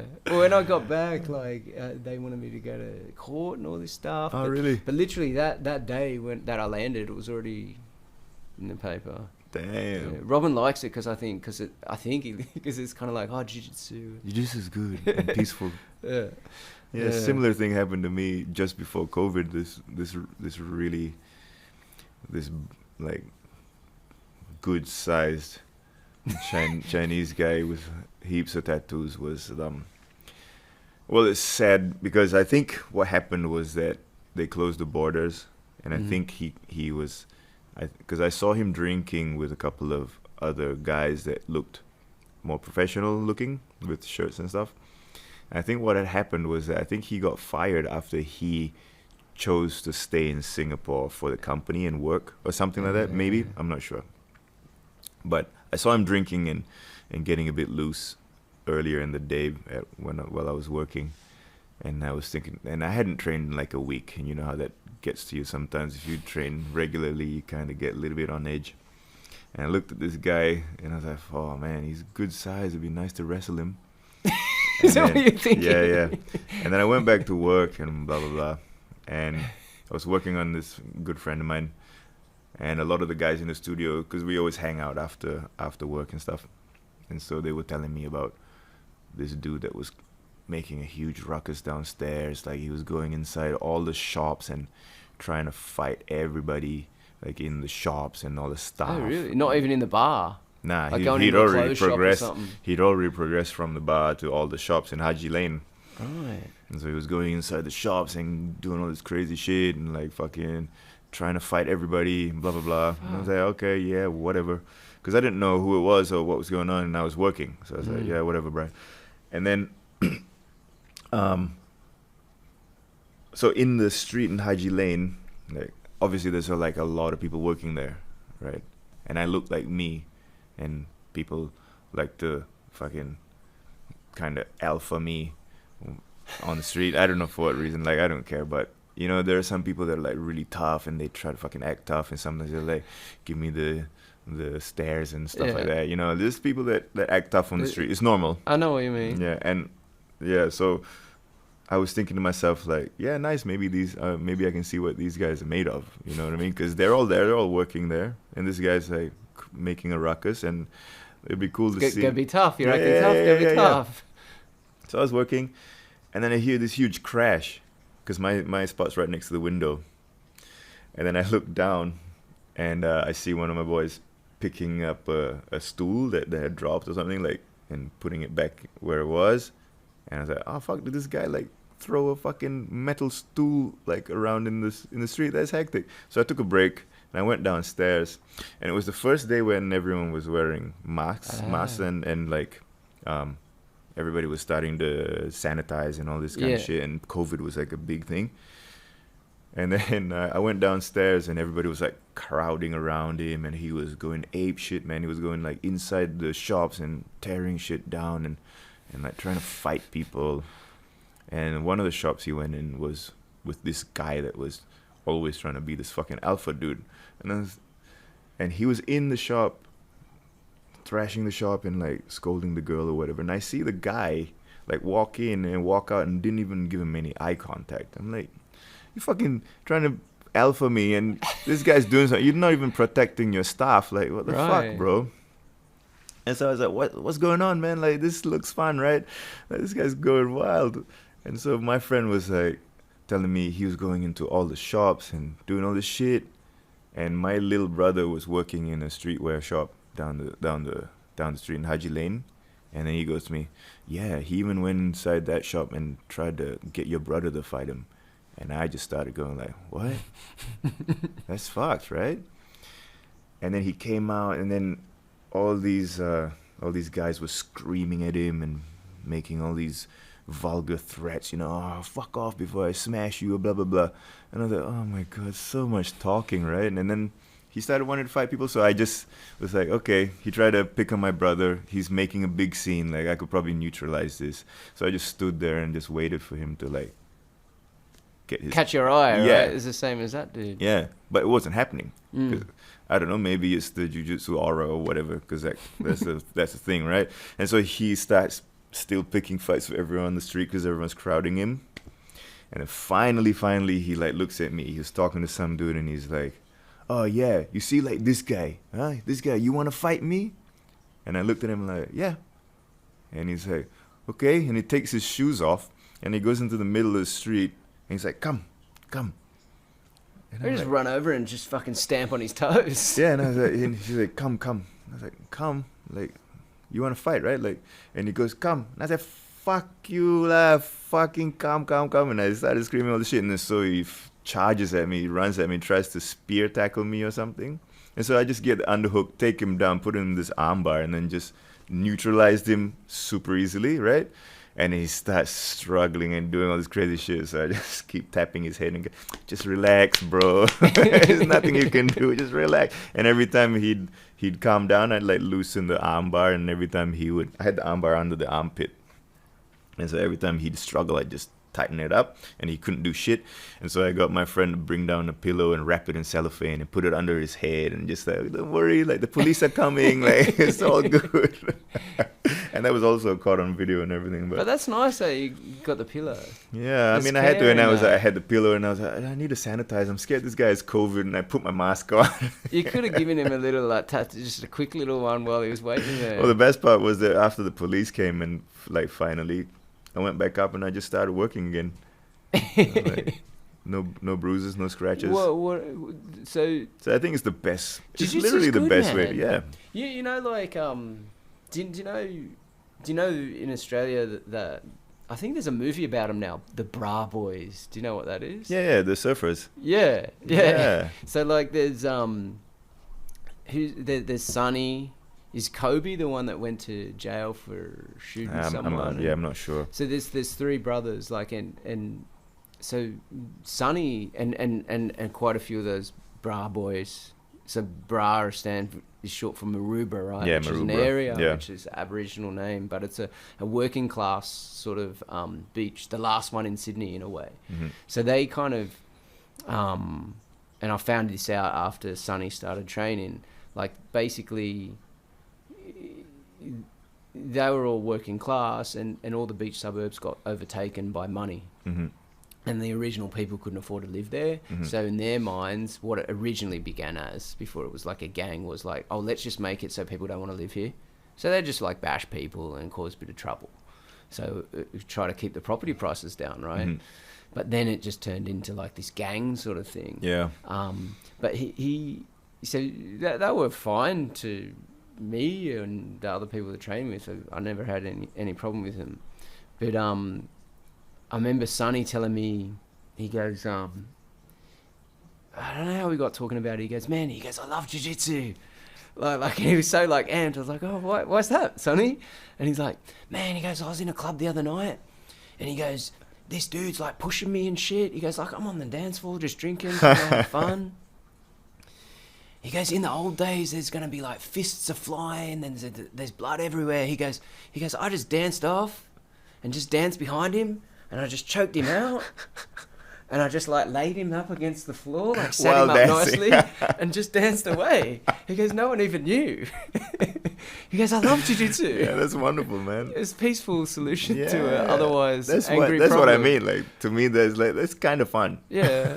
I mean, it's not that I condone the violence and I love fighting, but when it comes down to it, you can have fun with it. It can be a positive thing that can come out of it. You know what I mean? Yeah, because it doesn't have to be like violence. This super angry, macho, fucking negative thing. Because you can just neutralize somebody and then go straight back to work. Like, that was a big thing for me, man. Like, I got back to work and I didn't have nothing. Like, no scratches, no nothing. Like, my hands were fine. Yeah. And everybody was like, what the fuck just happened? You're like, relax, man. Come training. Yeah. Yeah. And so you like surfing as well, right? Yeah. How'd you get into that from here? There's no waves here. Nah, so I tried surfing when I was in Australia, but obviously that fucking thrashed me like crazy. It's not easy to pick up, and I'm not like the fittest guy. And so when I started learning how to surf, it was when I started going to Bali a lot. And so actually Rodrigo Teixeira, you know that guy? Rodrigo, yeah. Professor Rodrigo. And so he actually took me, I took him surfing in Desaru because he loves surfing and I knew about this spot. And so we went out there and checked it out.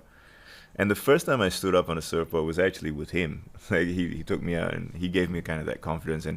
And that was like the first time that I got standing up surfing. It was in Desaru in Malaysia. And then I started going to Bali a lot, and then I just picked it up and just nerded out, same way I did with jiu-jitsu. But it was literally from from there, like just from going to Bali a lot and learning how to surf, and it's been 5 years or something. It's like kind of taking over my life a little bit right now. Yeah, right. Yeah, it's pretty cool. Like you're kind of, I don't know, like you feel a little bit more in nature's rhythm. Yeah. Even if there's like not that much surf or whatever, like just when you're just sitting out there, and you might be with mates chatting or by yourself, and it is. It's nice. It's like you're one with nature a little bit. But then sometimes it's terrifying. Most times, it's terrifying. Yeah, especially learning. Yeah. Do you surf? Like when I was younger, like you don't have fear when you're younger. It's easy to learn shit when you're younger, but also like because some of my mates surfed and some of them ride like bodyboards. So I was like, I started riding a bodyboard, which is shit. Yeah. Do you know what I mean? Like it's lame. Like but I was like kind of good at it. Yeah. But it's easier because you don't have to stand up. Yeah.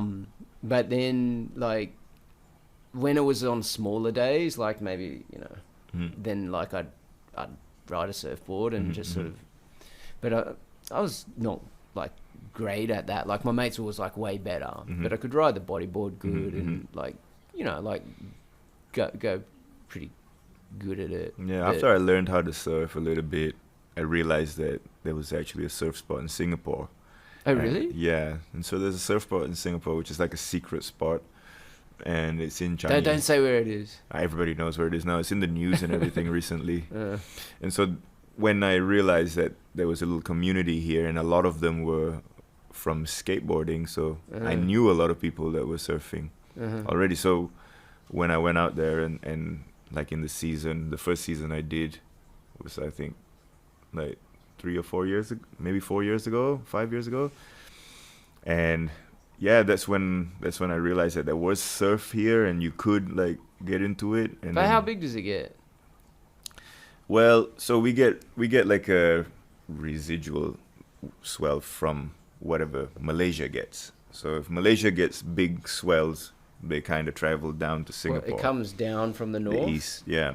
And wraps around a bit? Yeah, it's kind of like the wave direction is kind of southwest. So it's hitting the east coast of Malaysia and it comes down to Singapore and Changi. And there's a little... Just catches the edge of it. Like. Yeah, there's a little channel there where the waves can travel in. The ships kind of cause a little bit of disruption, so the waves get a little bit smaller when they finally hit. Back in the 90s, there was not much ships there. So when they discovered this spot, the waves were getting pretty big. Like it was quite nice. How big? Like shoulder height, peeling. Like 1.5 foot. You measure at the back or the front? The front. So like shoulder height when you're standing. In Australia, you measure at the back. Yeah. So yeah, it'll be like maybe 2 feet if you measure from the back. Oh, okay. Yeah. So like waist to shoulder. It's nice for longboards and stuff like that. And so now like the community is growing a lot now. That's why I started my surf brand recently. And it's been doing really well. But yeah, realizing that there was a surf spot here and getting out there and just getting into it nicely, because the community is so small and it's so fresh, so it's like easy to fall in love with it, because you're kind of in the building zone of building that sport here. Well, yeah, something like organic, right? Yeah. Like grassroots level or whatever. Yeah, exactly. That's cool. It's not like a big sport where there's like huge communities that do them. So it's a nice little situation we have now with surfing here. That's cool. Because I kind of lost... I lost interest, like, mainly when I went UK first time. Like, when I was younger, is like, I wouldn't go anywhere unless, like, it had, like, surf. Yeah.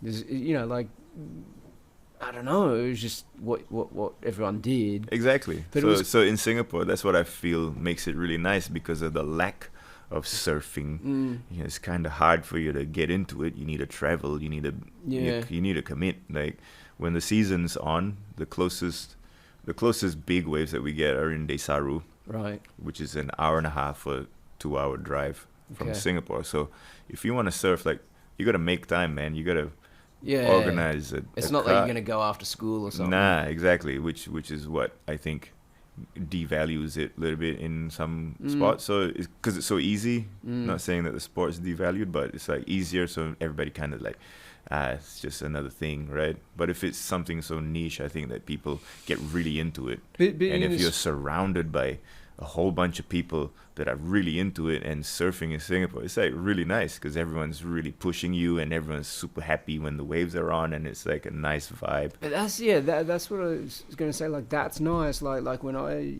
was young, like it was aggressive.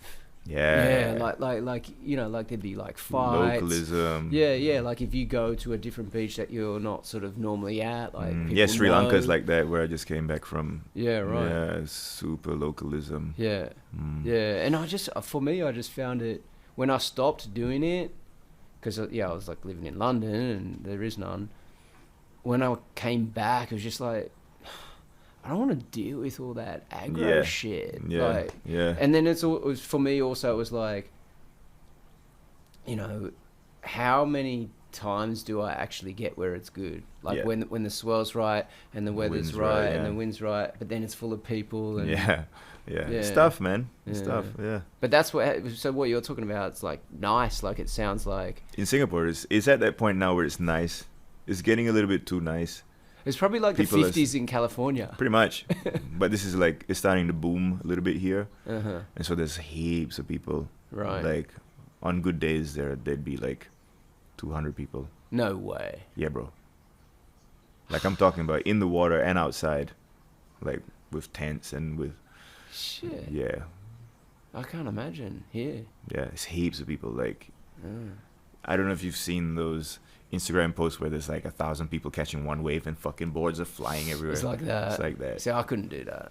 So that's the thing, right? Like it's starting to get like that because of the surf culture here. It's not big. You don't have to wrestle with the ocean to get out and get to the lineup. So it's paddle. accessible to anyone. It's extremely accessible. You can walk out to the break. You know, it's easy as fuck, man. Like, so it's great to learn. And I've been lucky to be able to go there before it started booming. So it started booming maybe 2 years ago. Last year was a huge boom because it was COVID and no one could travel to surf. So people who were dying to surf when the season was on, it was like heaps of people. The news came out and it was like, it kind of like exposed the secret spot. And so tons of people would go out there. But because it's so easy, because the community was so small, there's not really that much surf etiquette. So people are dropping in, and of course, it's intense, man. Like, That's you know, not you get to surf. There's 3 big swells that come in the season, and of course, like the days leading up to it and the days after the swell hits, they be pretty good waves, and so that's where people start flocking. But yeah, there's no surf etiquette, so people, if there's one wave coming, like everyone's taking it, like no one gives a fuck, and there's no lineup, like. And so that's the point now where it's kind of complicated because we have to be responsible to like teach people and educate them on surf etiquette, but with the lack of danger in the surf, they're not going to learn it because then you're just going to sound like an asshole who wants to steal a wave instead of you actually teaching people how to learn how to surf with a good vibe with everybody. And so now it's getting to that little tricky point, but I'm sure we'd be able to get over that. It's just dangerous, you know. Like I'd be on a wave and people literally see me riding it and turn around and and get the same wave. But like, or like, home, like someone there. would just like flick their board at them, or like, and if those people go to another country and do that, that's gonna be bad. Yeah, bro. Like I heard the story in Sri Lanka where this local guy was surfing, and this foreigner was there and they didn't like him, so he started chasing this dude in the water with a knife. Who has a knife in the water? They do. Shit. That's the level of localism there. I have to pee so bad. I want to hear about this dude with a knife. I have to pee, not because of the knife, dude. Yeah. Cut the commercial. I have no idea. I think it's just because the localism is like really bad there. Shit. With surfers, yeah. For tourists or in between Sri Lankans? I think for tourists. Yeah, because there's a lot of surf tourism in Sri Lanka. Yeah. And I think it's the same problem, right? Like people just don't have any surf etiquette, or I don't know. I think what I heard from a friend of mine that faced a little bit of localism there, he was surfing this spot called Marisa, and it's like a reef break, and the guy that was the locals that were there were just not having it. Like they were not having him being there, and they were just snaking every wave and not giving him anything. And the only waves that he could get, they know the conditions really well, so they would like let him take the waves that would like lead him straight to the reef and shit like that. And, yeah, so it totally put him off the spot entirely. Yeah, man. Yeah, Sri Lanka's really good to surf though, man. I've heard it gets good. Yeah, it's sick. Yeah, it's really good, and it works all year round. So there's like, from like in this season, which is ending now, it's all on the south, and then after that, the rest of the year is going to be on the east coast. Yeah, I thought it was only a certain period. So they have year-round surf. Yeah. It's just on the different side. Different coasts. Yeah, yeah, it's nice. Yeah, right. Well, I've never been there, but like, I had a friend. He was Sri Lankan, like, and I think his family moved because of the war. Yeah. Do you see much of that? Yeah. So they're going through a pretty heavy crisis right now. It's the worst. It's the worst economical crisis that they've ever been in, I think. Right. And it's kind of bad. It's terrible. So in 2019, I think there was a terrorist attack. What, from like Tamil Tiger? No, from the extremist Muslims, I think. Okay. If I'm not mistaken. Yeah. But there was a terrorist attack, and that affected the tourism quite a bit. I remember. Yes. And then COVID hit, and so there was no tourism for 2 years. And they rely heavily on tourism there. Yeah. And then now they're opening up, but they've got all these problems dealing from when the terrorist attacks hit until now. And I think what happened was that the government made these huge tax cuts, which gave the country no revenue, but still they had to pay off debts to China and India. And now they can't even afford petrol or diesel or gas. Like, when we arrived there, they had power cuts that were lasting 4 hours a day. And it was 2 blocks of 2 hours. And by the time we left, it was up to like 8 hours. Shit. Yeah, so it was hectic, man. Like, every single day, power cuts. Like, you couldn't do shit. You couldn't, unless the hotel or restaurant had a generator. Like, you couldn't do anything. When we arrived, it was actually there was a pretty weird vibe in Sri Lanka. Like, there was massive inflation because they started printing money, and so everybody was suffering, man. Like, people couldn't afford food. Like, prices of food were fourfold. Prices of, like, it was fucking expensive, dude. Like, I spent $1,200 and I was there for 2 weeks. Sure. Which is heaps. Yeah. Yeah, and the overall vibe, like, people were angry. People were not so nice. It was like really, really weird. Yeah, and recently the people started protesting. Like, 4 people have died waiting in line for gas. Right. To buy gas or to, like, cooking gas. Right. Or diesel. Yeah. One guy was stabbed at a petrol station by a 3-wheeler because he cut the line, like, trying to get diesel or petrol or something. So it's pretty intense right now out there. But then, I suppose, like, that's... And and what I was saying was that they, so now the power cuts are like up to 12 hours. 4 people have died. People are protesting. And a few days ago, they had a social media blackout. So they cut out all social media. The government did? Yeah, my girlfriend is there at the moment. And one of the days, she hadn't replied me in like 8 hours. And I was freaking the fuck out, man. Because she's there with a cousin. I started texting a cousin, like, what the fuck is going on? Like, in my mind, it was like, yep, kidnapped. Yeah, right. But turns out they turned off all social media, including WhatsApp and everything. Yeah, so it's getting pretty wild. Like, I just hope that it doesn't go into martial law. It could do, right? If government start doing that. That's the progress is going now, I feel. I don't know what's going on, but... Because that's also, like, when I was saying, like, at school where I grew up, it was rough. Like, people were, like, kind of first-generation war. Like, a lot of the people in Sri Lanka would have experienced it from the civil war that they had, right? So they're not... I mean, they know what it's like if you have to pick up a weapon or something, right? Yeah, and use it, or if they don't... I don't know. People don't agree with the government, maybe they'll revolt a bit. Yeah, but it did have a heavy vibe. Other than that, man, beautiful country. Yeah. Surf is so good. Fuck. Yeah. So some of the really good spots in Sri Lanka are kind of reef breaks. They kind of fire out. And we did a surf camp. And one of the days, the instructors took us out to this really good surf spot. It's called the Lazy Right and the Lazy Left.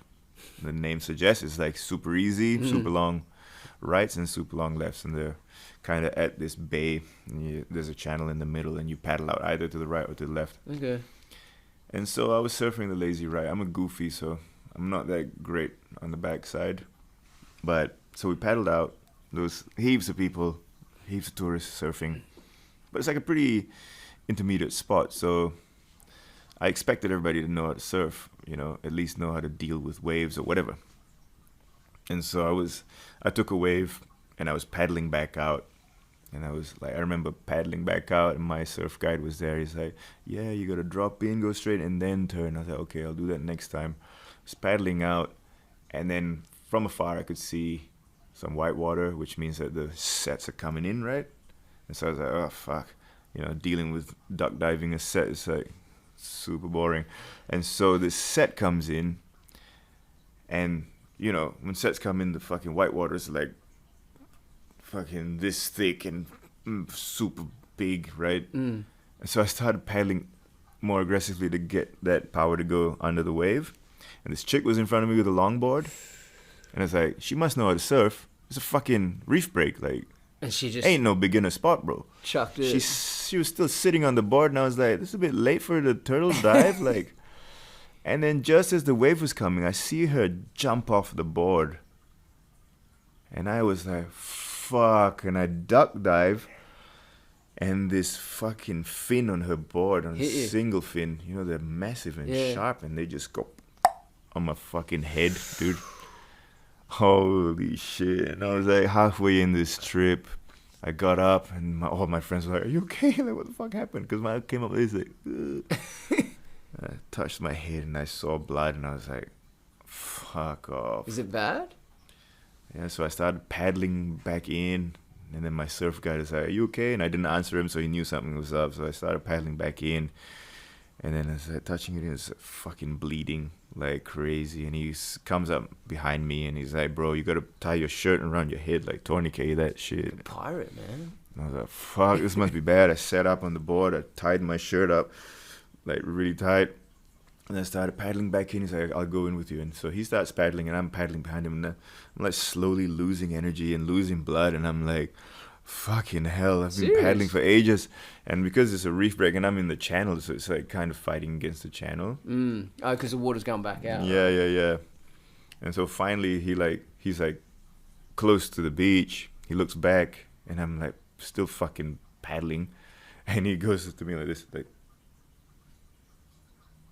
I'm like, what the fuck is he saying? Okay, 45 degrees. Okay, so I keep trying, paddle out. I look back, and I'm still at the fucking same spot that I was when I got hit, bro. So I was like freaking out. And so I was like, come get me, bro. So he came out. He had to drag my ass out. And he's like, what do you want to do? I was like, fuck, I don't know. Like, I'll just chill, wait. Let's just see how bad it is. So I sat down on the beach with my friend, and I was just like sitting there. And he went back out, surfed, and came back. And then everybody looked at me like, you sure you don't want to go to the hospital? I'm like, no, it's fine. It's just a cut, bro. And I was like, wavy like this, right?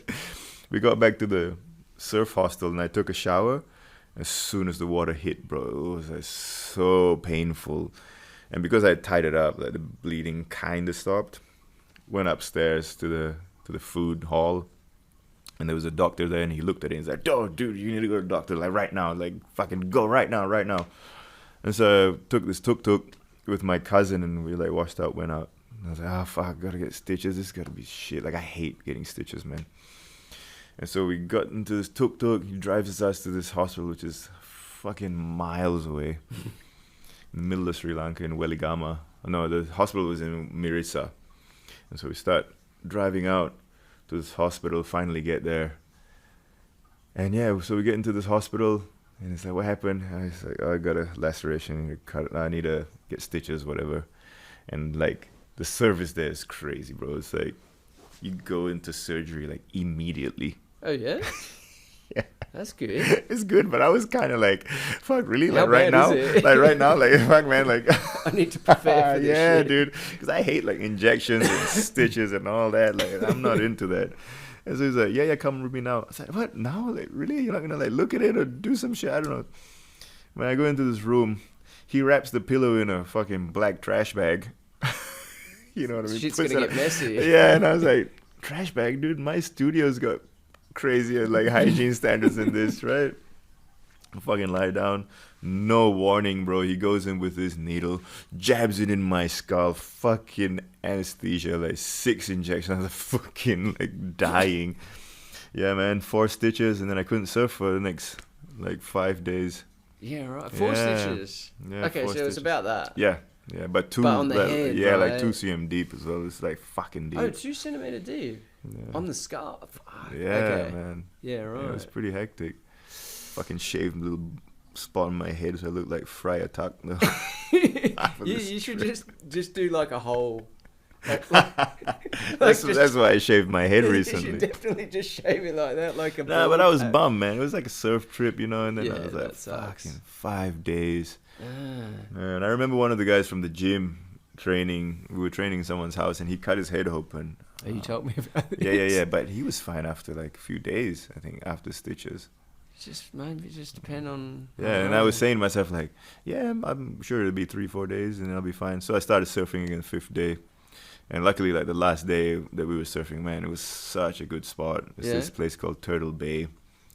It's like 1.5 meter deep reef, so you're super safe. Oh, that's okay, yeah. And then you're, man, this massive, like, long left-hander. And every time you catch a wave, there'd be turtles playing around underneath you, like popping their head up. Super beautiful. Wow. Yeah. So That's it's cool. pretty magical, man, like surfing out there. Yeah, that is nice when you're Yeah. at the beach, like, or you're surfing and that, and like you see like nature and Yeah, shit. Like, and they're like playing around in the waves, and it's super dolphins cute, used man. to always come, like, Yeah, in where I grew Australia, up. right? Yeah, it was Yeah. like, you know, you'd see dolphins when you're in the water. I mean, we would go every weekend and some weekdays as well. I reckon there's a period where you see them 5 times a month. It's pretty scary though, eh? You think Dolphins is okay. Yeah, but if you're like me and you've never seen any sea wildlife and then you're surfing, you see a fin come up. Yeah, well, but you normally Man. see several, and they'll do that. Ooh. Like if you just see one like that, Yeah, dude. maybe that's what you need to do out where this secret spot is. It sounds too. Put a fake shark in there. Get a fin on your back and just start swimming around. Like Man, I don't know. I don't think people would freak out. That's the thing. Because you're so sheltered growing up here, don't you people think? would take photo of it. Yeah. I remember once my friend, he was he's kind of like. He gets scared easy. Like, he's not like a wuss, but he's just, like, skittish. Yeah. And so I seen him, like, out in the water. And there was other people. And so I pulled up in the car park. And I don't know why I did it, but I swam out. And, like, I sort of got, like, near him.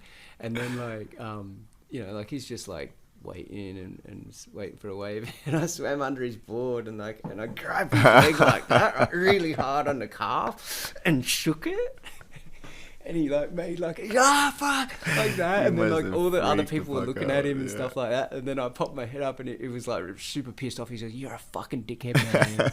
I'm like, I'm laughing. He goes, "No, that's not fucking funny, man." It gets real serious on you after that. So you were saying you got a surf brand, like so, because we were chatting before this, like, because we'll do like a little intro of this, like we'll record it, like, and I was thinking like, what do I put about you? But like one of the things I would say is you like an entrepreneur. Well, so there's the tattoo studio. Yeah. So when I first started in 2012. Like properly started, like before that I was dabbling in making shirts and doing skate videos and all that kind of shit when I was younger. But 2012 I started Hounds of Baskerville, which is the barber shop. Yeah. And that was the like, first thing before the tattoo shop? Yeah, so I was tattooing already professionally. I was working in studios and stuff, and that's the reason I went to Australia, was to kind of like work and save money and come back and open that shop. Right. And so through 2012, I opened the barber shop. Well, I wanted to open a tattoo shop, but at that point in time, I was 25, and I was thinking to myself, like, there's like over 200 tattoo shops in Singapore. Is it? At that point in time, there's more now probably, and I was wanting to open a tattoo shop that was different from all the other ones, right? So I wanted to do traditional. I wanted to push that kind of lifestyle. And I would always dress up in suits and stuff like that. So I was kind of into that whole image and vibe anyway. So when I came back, I decided to open a barber shop that had a tattoo shop in the back. So it was kind of like a hybrid. It was like I wanted to open a tattoo shop with like a barber shop that was the side business. You know what I mean? Like it wasn't really a thing. Like I was just using the barber shop to kind of have this kind of front where the actual business was the tattoo shop. I see. Because when I was thinking about doing this barber shop, like everybody was making fun of me because 2012, prior to this, there was no barber shops like that. Barber shops were kind of, you go to Little India or you go to the Sri Dewa Malay barber shops. That was the kind of norm. And so every time I mentioned a barber shop, that's what they thought that I was thinking about. Not like a traditional gentleman's kind of vibe. Because like. nobody's seen that. Nobody knew about that. The slick back hairstyle was laughed at, when I was growing up. And growing up in New Zealand, Australia, and seeing this culture and seeing it in punk music and having my idols that dressed like that rockabilly style. Yeah. Punk musicians were always slicking their hair up, and that barbershop culture came with that, right? And so when I wanted to open the tattoo shop, I had to do something in the front. So that was what the barbershop was. It was kind of a secondary thing that kind of blew up and became larger than life and how it was when it was at its peak. And so that was when I started the barbershop, 2012. And then after a while, the tattoo shop, it was kind of like a speakeasy tattoo shop in the back.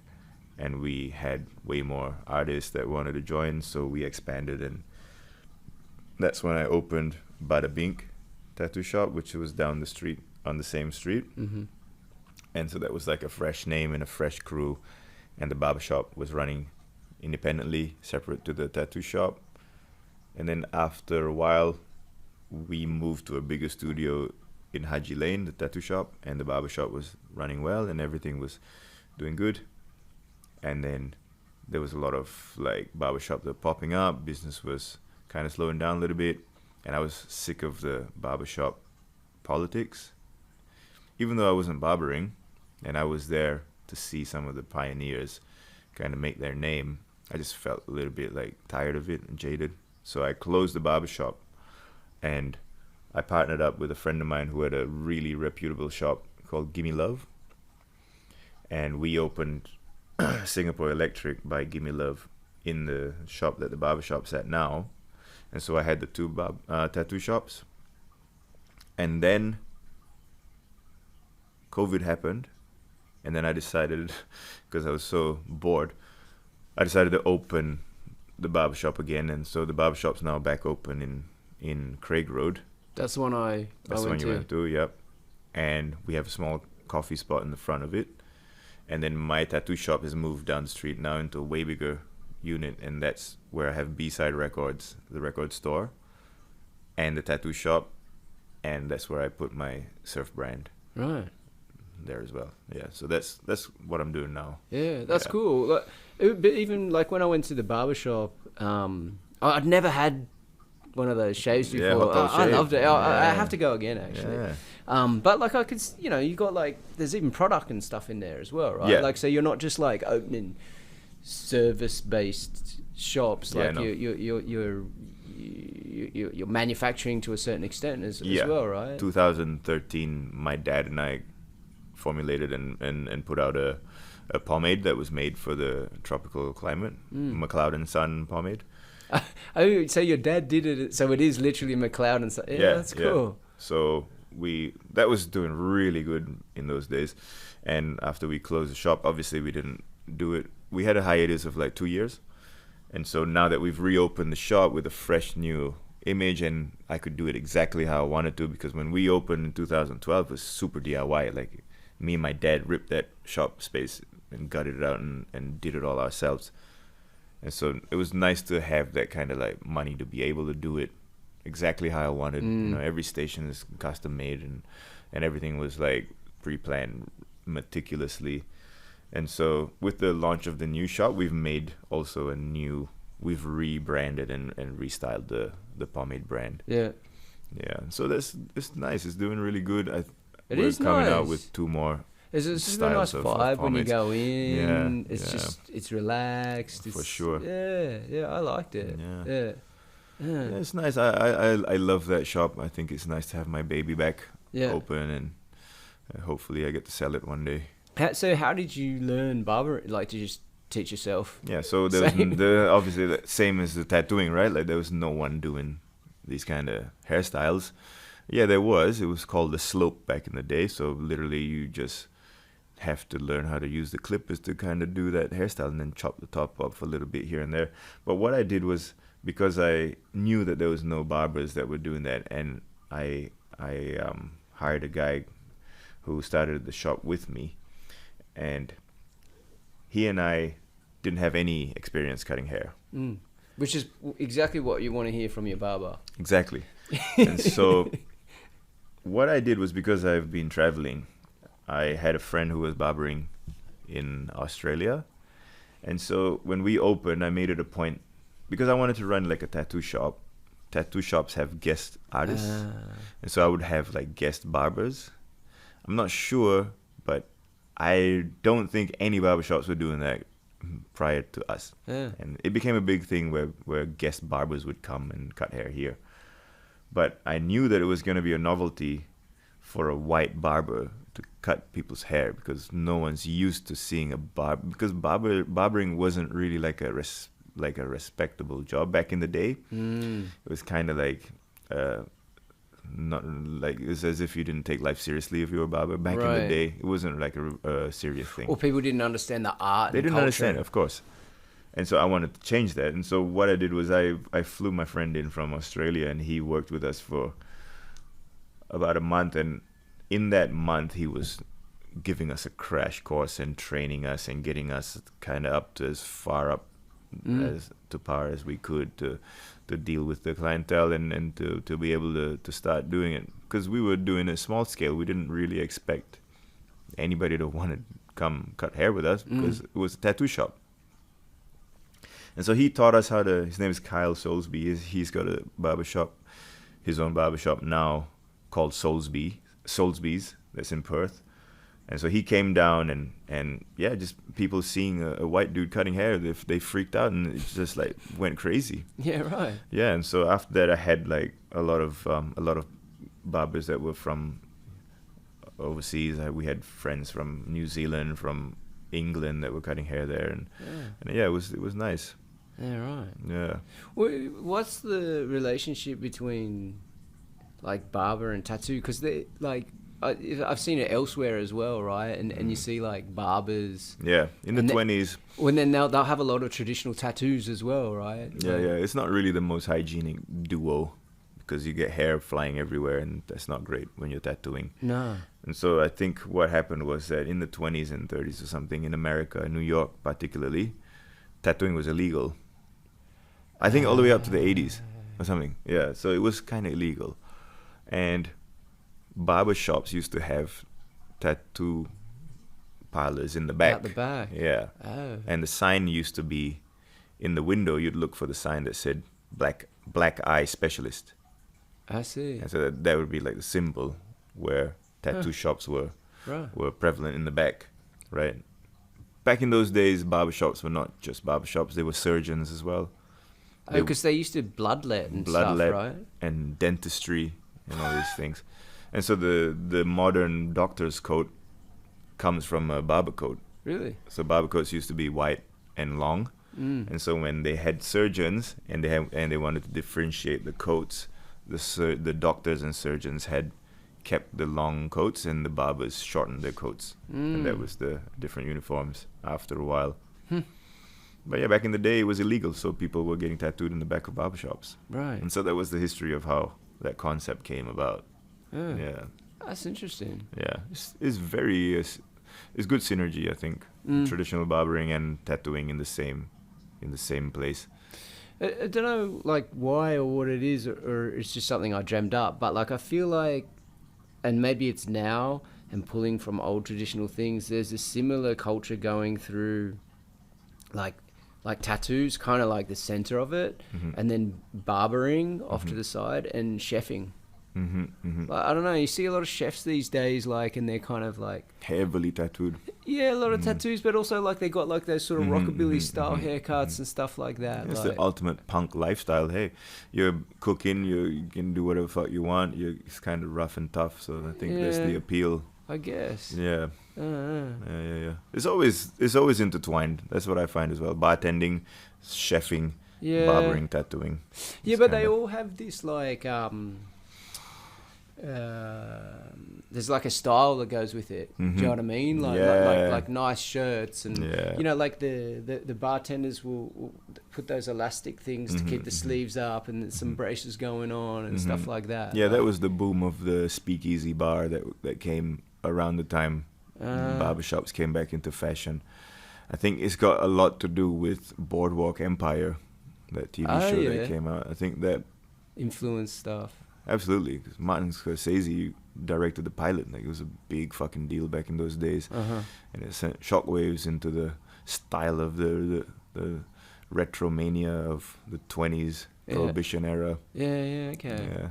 Yeah, because you like your clothes and stuff, huh? Yeah, I do. I'm at that kind of stage where I'm letting go of all that right now, but yeah, I do have a history of really being into menswear fashion and stuff like that. But like, it's nice sometimes to just put on nice clothes, like, and make you feel like a little bit for different. sure. I'm more a fan of the craft in it, you know, because I appreciate the craftsmanship that goes into it, same as how I want people to appreciate my craft that goes into whatever I do. You know what I mean? Like, there's details and there's stuff that is important to me in everything that I do. Even if I'm gonna print a T-shirt, like, I gotta make sure it's the right fucking shirt with the right cut and the right way of printing and the right, like, everything that has to be perfect. And that's like with everything that I do, even with the surfboards. Yeah, so. Yeah, right. That's my appeal to it, is just the craftsmanship and the effort that goes into it. Same as my obsession with watchmaking. Like, the reason I'm into it is purely because of, like, it takes so much to make one. Watch is amazing, man. Yeah. Like, because when I was little, like, I don't know why I liked watches when I was little. Like, because it's more something when you're older. Yeah. But I don't know what it was. Like, I'd sit there and watch the hands move, and I'd listen to it. Yeah. I'd be opening up the backs and shit. Yeah. And you know, like, as I kind of maybe lost touch with it or whatever, but then I got back into it, and, you know, I bought the first watch. You know, I saved up and I could What afford was it? It was like an old Hoya, Nice. a 1973 Oh yeah, nice. Altavia, I think they call it. Was it a dive watch? No, it was it had the tachymeter, right? So it's like for timing things. I think Hoya has a racing sort of heritage. But yeah, then I started to learn more about it and like the complications and inside. And like crazy. One person can take him like 25 years to perfect one complication, right? Yeah. Of their life. Like, that's their 100%. life's work. 100%. Same as tattooing. You know what I mean? Like, a lot of young people want to start tattooing, and they get into this whole thing in their head where they want to promote their art and my art, and it's all my custom, my art, blah, blah. But there are people in Japan that have devoted 80 years of their life to perfect a drawing of a peony. Yeah, right. And you're telling me that you're so great that you can fucking tattoo a peony on someone perfectly for the rest of their life.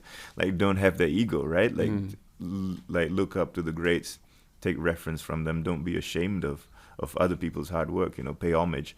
And that's the thing that I appreciate about everything that I do when it comes to tailoring, or like when I see a nice suit, like, I appreciate the details that come with that suit, or in the watch, or in a tattoo, or in anything. Yeah, so that's what I hope people appreciate about me, which is why I appreciate it about all the things that I get into. You know, people sometimes, you know, get into this thing where they see me being into suits and they think that I'm just trying to look look a certain douchey. way. Yeah, like, you know, it's like more than that. It's deeper than that, and it's always been like that with me, Yeah. with everything that I do or everything that I'm interested in. Yeah. Yeah. A friend of mine, he worked for Gucci, and he was doing all the made to measure stuff throughout the whole region. Like he'd look after it, and yeah, he sometimes would talk about like, you know, like the way things are made or whatever, or, you know, we'd walk into a shop and he'd kind of be like running his finger down the thing, like, and he's seeing like where that internal lining, whether it's half or full and stuff like this. Like, it's very interesting when he like explain about it. For sure. Yeah. I draw a lot of similarities to that. Like when I visit my tailor, Common Suits, this guy Javin, he's great, and it's very, very similar. You know what I mean? Like, I have the thing that I want, and he tells me, yeah, but you should do it like this because these are the rules, these are the things, this is what makes it good, this is the drape that you should follow, blah blah. Your legs are shaped like that, so it's so similar to tattooing. You know? Oh, like how, like, you know, it should work with the muscle structure. Yeah. And a lot of tailors, you go there and then they want, you know, because obviously they have to keep up with the times and keep it contemporary or whatever, and then they make everything super skinny fit, super tight, super, you know, everything like that. That's what I appreciate about my tailor, is that he doesn't really, he has his style, he has his heritage style that works, and he has these rules that makes the suits look good and drape well on you, and that's like the things that I appreciate about it. So I don't question him. Yeah. Like there's kind of like there's some foundational basics that are underpinning it, sort of thing. Yeah. Right. Yeah. So back in the day, like when I couldn't afford to go to this guy, like I would just go to the local tailor, and it would be reminiscent to me going to a barber shop back in the day and telling the barber exactly how I wanted my haircut. You know what I mean? Because they couldn't really execute it that well. And it's the same with the tailoring before I started seeing my guy now. And it was just like me, like telling him like exactly how it has to be like this. The lapels have to be this big, and the length has to cover my butt and everything. That dude's like thinking, this motherfucker. This Thankfully, is the same as when I go see Luca for the first time. yeah.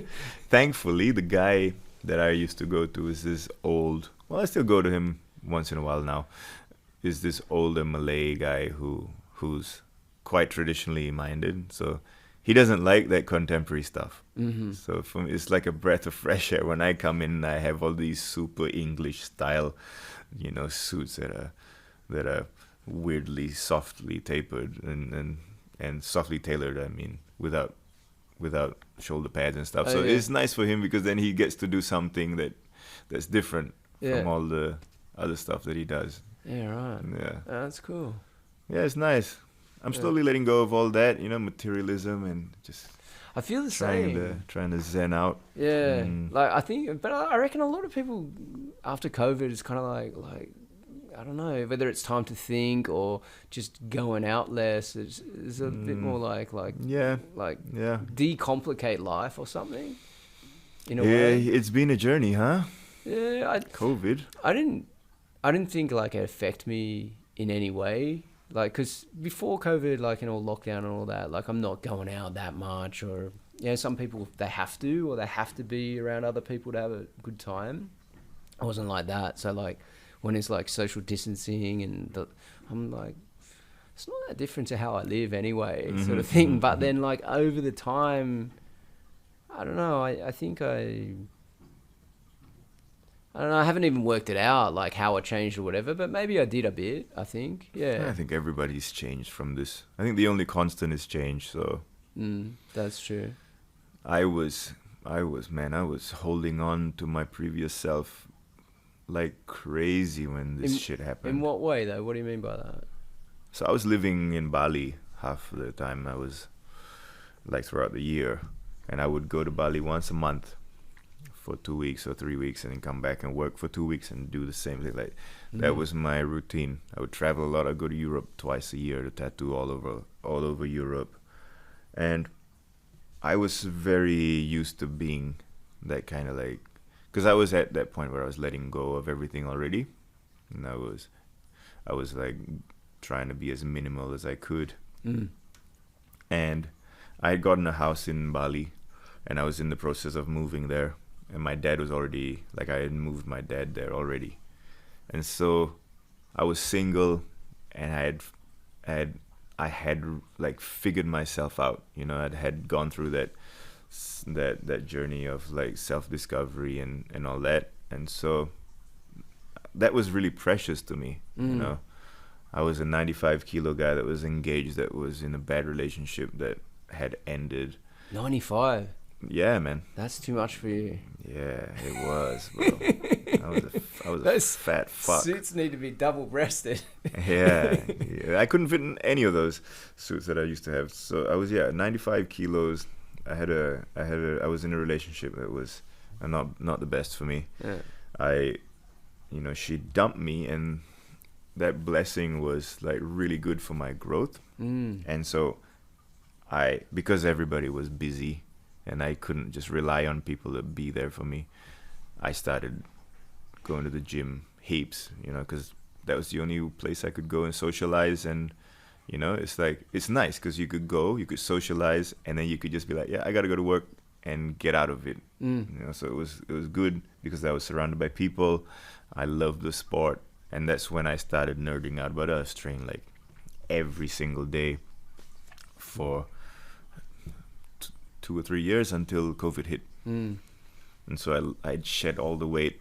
I gained all this confidence from being proficient, you know, at jiu-jitsu. And single life was really good for me. You know, I was never like a playboy, or I was never like getting women and whatever. And for some reason, they started liking me more, maybe because I lost weight or whatever. I don't know. But, you know, I was really honest about it, and I was really respectful about how I was when I was single. But that was really precious to me because I felt that I had figured myself out, and I was comfortable. Like, I was never comfortable being alone. Like, I couldn't even go to the social situations. Like, I couldn't even go to the bathroom alone. Yeah, right. I had to have a friend come. Like, it was fucking pathetic. I don't know. It's just this thing. I think it's because when I grew up, growing up in Singapore, my mom's side of the family that I was living with after the divorce, it was very communal. Right. So one household you'd have all your uncles and their spouses and partners and everybody living Malay together. is massively about family, right? Yeah. So like, I never had a bedroom after the divorce. Like, my dad had moved on with his life, my mom had moved on with her life, and I was always like sleeping in the couch in the living room growing up and stuff like that. It's fine. I love my parents, and they did a lot for me. But I got so used to having that, you know, waking up and the whole house is just chaotic. People screaming and people like walking around laughing, cooking.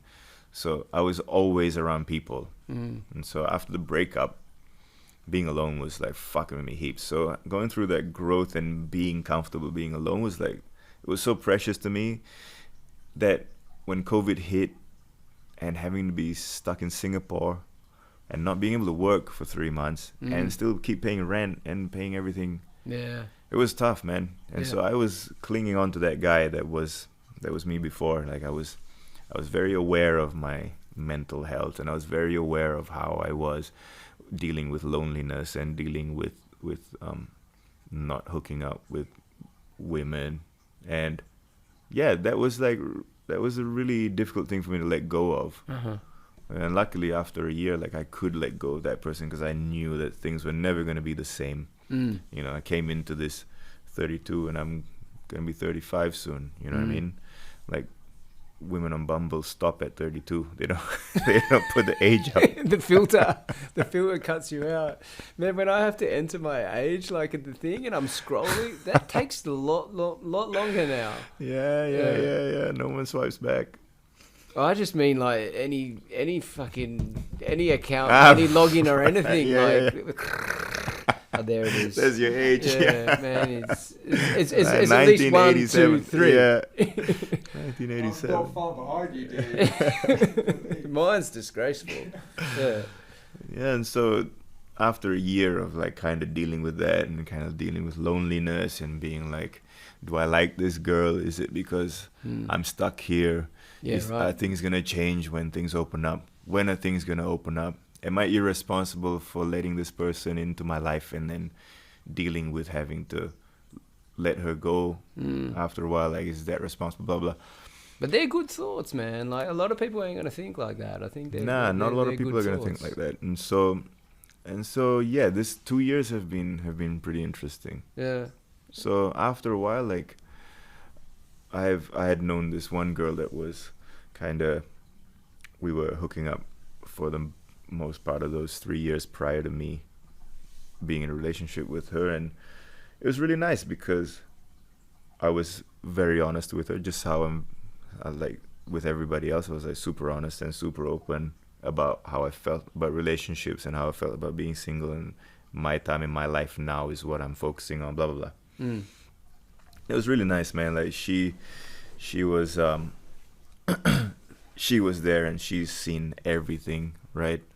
And obviously it's got to be a little bit heartbreaking for her to see me go through that, because she was like into me, and I was very clear with her that I was into relationship and stuff. And it was nice because it was the first time that I've been with someone that never tried to change me or who I was, never tried to like manipulate me into thinking something or feeling something or changing into another person before I was ready to, or whatever. And yeah, after a year of kind of dealing with that, like, we got together, and this last year I've been in a relationship with her in a year now, and it's nice to be able to know that I'm comfortable letting go of that person that I was before I came into this pandemic, thinking to myself that I would go back to that after it. And yeah, man, I think it's a pretty interesting time for everyone. I'm not sure if a lot of people have been through the same thing, but it was pretty eye-opening for me to go through that. I think it's like just opportunity for growth in a way. Exactly. Like, a lot of people's like whinging and complaining. It's like, I think those people aren't comfortable being by themselves, like just with themselves. Yeah, and I think a lot of people that are so okay with the whole thing, and that are, I think they're kind of overcompensating a little bit. You know, I think that those are the people that are really struggling, and I just hope that they can be comfortable with opening up to those problems and dealing with them face on, instead of trying to hide from it and figuring it out later on in life when it starts affecting your personal life. You know what I mean? Because it's a strain. Everybody's going through some sort of mental trauma through this whole thing. You can't escape it, and it's a fact. You know, like, a lot of people, I think, who are coming out of this way better and have had really good experiences in this time are probably people with young children who, you know, who've just started families and they got to spend time with it. I have some friends who are coming out of this so good, and it's purely because of that. They're able to spend like heaps of time with their kids, and it's like That's amazing. Cool. Yeah. But if you're single, I think you've gone through a lot, man, going through this thing. I don't know. I think like there was a lot of depends breakups. on the person. There was a lot of breakups in the start of this pandemic. For a lot sure. of new relationships that were kind of like, I feel like they were kind of forced because everybody was not used to being alone, and there's so much uncertainty that they clung on to certainty, which is a relationship. And I think that they might be happy, but I know that there must be some strains there. Yeah. And I chose to like think about those problems before I did anything. You know, so that was kind of my journey in this That's COVID cool, though. thing. Yeah. That's cool. I think what's super interesting is how it shines a microscope on one's relationship. And that could be any relationship, with family, with your partner, with your yourself. kids, with yourself. With food, as I sit here by myself, piling through. But it's kind of like, how do I put it? It's kind of like, it brings things to the surface which one may or may not know that they're there. And you either choose to address it or you don't. And it's kind of interesting how that's kind of come about, like, through this thing, because it's quite insidious at first, right? It's COVID, shit, I don't want to die. Then it's kind of like, now my relationship's in jeopardy, now my whole life's in jeopardy, now my whole being is in jeopardy. How do I identify in the world? There's all that crazy stuff going on, right? No, I didn't know you were going through all that. A hectic time at your place. Not a lot of people talk about this. I love talking about Jacket. this. I love talking about this, man. I talk about it a lot. Not a lot of people are open to to what they're really feeling about going through this whole thing. Yeah. There was a I point. guess, yeah. There was a point of time, because I was not happy about the lockdowns and not being able to travel and being stuck here. I don't really like living here, and I would find a lot of people that would be like, "Hey, how are you?" And then I'd be in this little space where, do you really want to know like how I am? Because I'm gonna fucking tell you like how I am. This you know sucks. what I mean? This is shit. This is okay. This is Not just that, but like I'm struggling. You know what I mean? So you were affected bad. Yeah. But I was like, I've always been like really open about these things, which is weird in a guy. I think men are a little bit less open to discussing mental issues. For sure. That's why my barbershop does a lot of charity work for men's mental health in particular. And I remember thinking to myself, like, everybody's asking me like how I am. Like, do you really want to know, man, or are you just fucking Just, hey, how are you? you know, or are you just hiding behind this positive, like, toxic positivity? You know what I mean? Like, are you really positive, like, about stuff, or are you just hiding it? I just be open. And sometimes people are asking me, like, how are you? I'd be like, not good, man. And they'd be like, oh, yeah. And then they'd, like, Scurry off. Yep. Fucking Even hell. online, I'd be like, okay, cool. What'd you fucking ask me for? Yeah, right? It's like, why ask me, right? Like, Yeah. if you don't want to genuinely know, don't ask me. But are those people that are like, Friends. yeah, but are Close they, friends. But do they not know how to deal? Yeah, they don't. With a truth because Yes. it's making them face this. Yes, that's what I feel. Yeah. That's what I feel it is. I feel that they're escaping. Their escapism is getting the best of them. And I challenge that every time with them. They ask me, how are you? And I'd be like, not good. I'm sure you're not good. Like, tell me about it. And they don't. Yeah, And right. they're like, no, I'm fine. Things are great. I love being alone. I love COVID. I love the restrictions, right? Like, yeah, we'll see, man. I'm happy I got to deal with them face on and get it out of the way, Yeah. rather than live in denial and then have these problems come up way later, which they're gonna come up. I just in kind everyone. of thought it was like, I actually thought it's kind of an interesting time to be alive, to see how this shit's gonna pan out. For sure, man. Right? Like, see how it affects, like, me, society, different countries. But, like, I don't know, where it's clear I can't do this, or I can't do that, or everyone's just having to do this, it's like, I'm not going to let it annoy me. Mm-hmm. Do you know what I mean? Because it's not going to fucking do anything. Exactly. Do you know what I mean? So just kind of get on with it and deal with it, but just observe how things are aren't. Just be stoic about it. I guess. Yeah. I once watched this amazing doc. I don't know if you guys have seen it, called The Work. No. And it's basically, I can't remember the prison. It's a prison in America, but these normal people are allowed inside the prison for 4 days, and the prisoners, who are most of them are lifers who have kind of turned their thinking around, they give these workshops, and this is some super intense stuff. So you get into these huddles and you kind of somehow, I can't remember the process, quite this organic, natural process, how you kind of choose. Like, a prisoner might look at you and you might have some kind of connection, right? So you think, yeah, I'll go in that group. And they get to your core, man. These prisoners, like, get to the core of these people, and almost every one of these people who comes from the outside breaks down.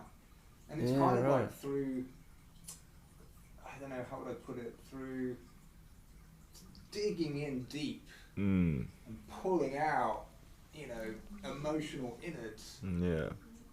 Through that process comes acceptance, and through acceptance comes growth, right? Yeah. So it's kind of like, that feels like what you... Exactly. I love that concept, and I think that because they're in prison for life, and because they have nothing to lose with pulling your shit out, that's why they can do it, right? Yeah, it's really powerful. If you ever get to see it, like, it's worth watching. Definitely. I think, like, especially now, like, life's so busy, like, the modern age is so busy, that people don't have time to just, like, sit and think and contemplate and assess their shit. Do you know what I mean?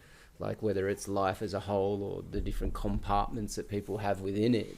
Yeah, absolutely. Which is why me spending time in Bali was the catalyst of that. Like, that's why I went through that. It's because it's because I was confronted with that feeling of, am I comfortable being alone? You know, because you are alone, even though there's heaps of people there. I have tons of friends there, but at one given moment, everyone's got their own life to live, and then I'm sitting there by myself in the guest house thinking like, well, you're a foreigner as well. I think it's different. Life's different when you're a foreigner. I think it's more interesting to be a foreigner in general. Yeah, but there can be I guess a loneliness to it at times. Yeah, I felt that a lot growing up. Yeah, it's different in Bali though. Yeah, the difference I think is that everybody has grown because Bali is a very healing and it's a nice place for this kind of contemplation, and they've already gone through that. And so when you're going through that, no one else can help you, right? Like, it's you and you. So it's not something that they probably think about, but when you're dealing with it, like, nobody cares, you know. You're the only one that cares about it, and so you have to face it. And if you don't face it, it's your loss. You're gonna hate it, and then you're gonna go home and probably not gonna go back. And so I found the positives in that, and luckily, like, I could get through it and grow. Yeah, that's cool. Yeah, it's hard to do that here, man. There's a lot of noise.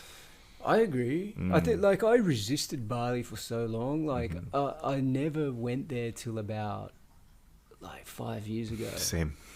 Like, because all I thought was, like, there's going to be loads of Australian people drunk. Yeah. There's going to be loads of English people drunk. And there's just going to be fucking annoying. And I'm going to, like, go there and hate it. Yeah. And then, like, I went there first time and I was like, oh, there's all those fucking people I expected to be here. But then you could get away from it. Yeah. And exactly. And if you can peel back the layer and find what it's really about, I think is a cool place. I want to explore it, and like way up on the northwest, there's this national park. Yep. And like, you go on TripAdvisor and there's like 3 reviews or some shit. It's nice. As soon as you get out of Kuta, Canggu, Seminyak, like Ubud, it's very local. It's very rural, and it's very empty. There's a lot of places with no electricity and stuff like that. Which is why I love that island so much, man. It's like the best of everything. Yeah, it's so close to each other. Yeah, you can. And you can still get far away. Yeah, because the tip's like 4 hours away. Right, you can have, a very nicely made coffee with a pastry in the morning. Oh, man. But magic. You can disappear and be, like you say, in this rural place. Exactly. Yeah, so that's the thing. When I was in Sri Lanka, like, I was expecting, because I hadn't traveled in like 2 years. Most of the time I'm in Bali, so I'm kind of spoiled. Because it is natural, it is the jungle, it is the beaches, it is the mountains, it is everything. But in Bali, you get a good fucking cup of coffee. You have creature comforts there. Like, anywhere. Yeah. I'm sorry, Sri Lanka. I didn't have one good cup of coffee, man. I had a lot of good tea, but... Hey, well, you go to Sri Lanka looking for coffee, you're looking for the wrong drink. Yeah, man. It was so crazy. But yeah, Sri Lanka was nice. But Bali is really, really nice. Yeah, I'm going there on Sunday. Oh, yeah? After 2 years, yeah. How long for? 17 days. I just have to sort out the house and all that kind of shit. You know, I don't know what it's looking like right now. I'm sure it's dusty as hell. Is your dad going to go back there? So he came back in December. What are we now? April. Yeah, I don't think I want him to go back too soon. He's dying to go back. But I just want to make sure that things get stable, traveling in and out, everything gets sorted out. Yeah, he could get caught there by himself, right? Yeah, and also the governments know how easy it is to just lock the countries down. Governments know how easy it is to control the public, so no warning. Yeah, so once things get to the point where people are not going to accept a sudden change or revert back into lockdowns, then I'm comfortable with like moving back there, because he's 76. Yeah, I think, and 78, and he has to have people around him, you know, just in case anything happens. And the good thing about Bali is that everybody visits Bali. Yeah. Okay. And so people stay at our house, and he's always entertaining people, and that's what he lives for, you know. He loves company. He loves reminiscing old times, seeing old friends, making new friends. So he sounds like a cool dude. Yeah, like he I've is, seen you man. post some picture of him or whatever on Facebook. He looks like a cool dude as well. Like I tell you what, dude, like he's got some stories. If you have him on the podcast, he's gonna. I'll have him if he's happy to sit right where you are. Dude, he's got fucking stories, bro. He moved here in the 80s. Yeah, It's right. the Wild West, bro. Ask in him. that time. Yeah, I will. For sure, I will. You bring him on, and then one day we can do a duo, and it can be like the Pomade, Mcleod and Sons. yeah, that'd be nice. Yeah, he's really good. He's seen it all in Singapore. It was an underdeveloped nation that he's seen everything. Yeah. And he's got stories. Some that he might not be able to share. He's happy to share them, man. I tell you, he's shared with me some shit that I wish he didn't share. Ask him for sure. That'd be cool. I will. That'd be He's cool. nice to have. How are you for time? Because you got to work, right? Yeah, I'm good. I should leave in about 5 minutes. Yeah. Well, maybe we'll cut it there. So yeah, man. Let's wrap it up. Not rushing off. Cool. Thanks for joining. No worries. Thank you for having me. Chat, man. Yeah.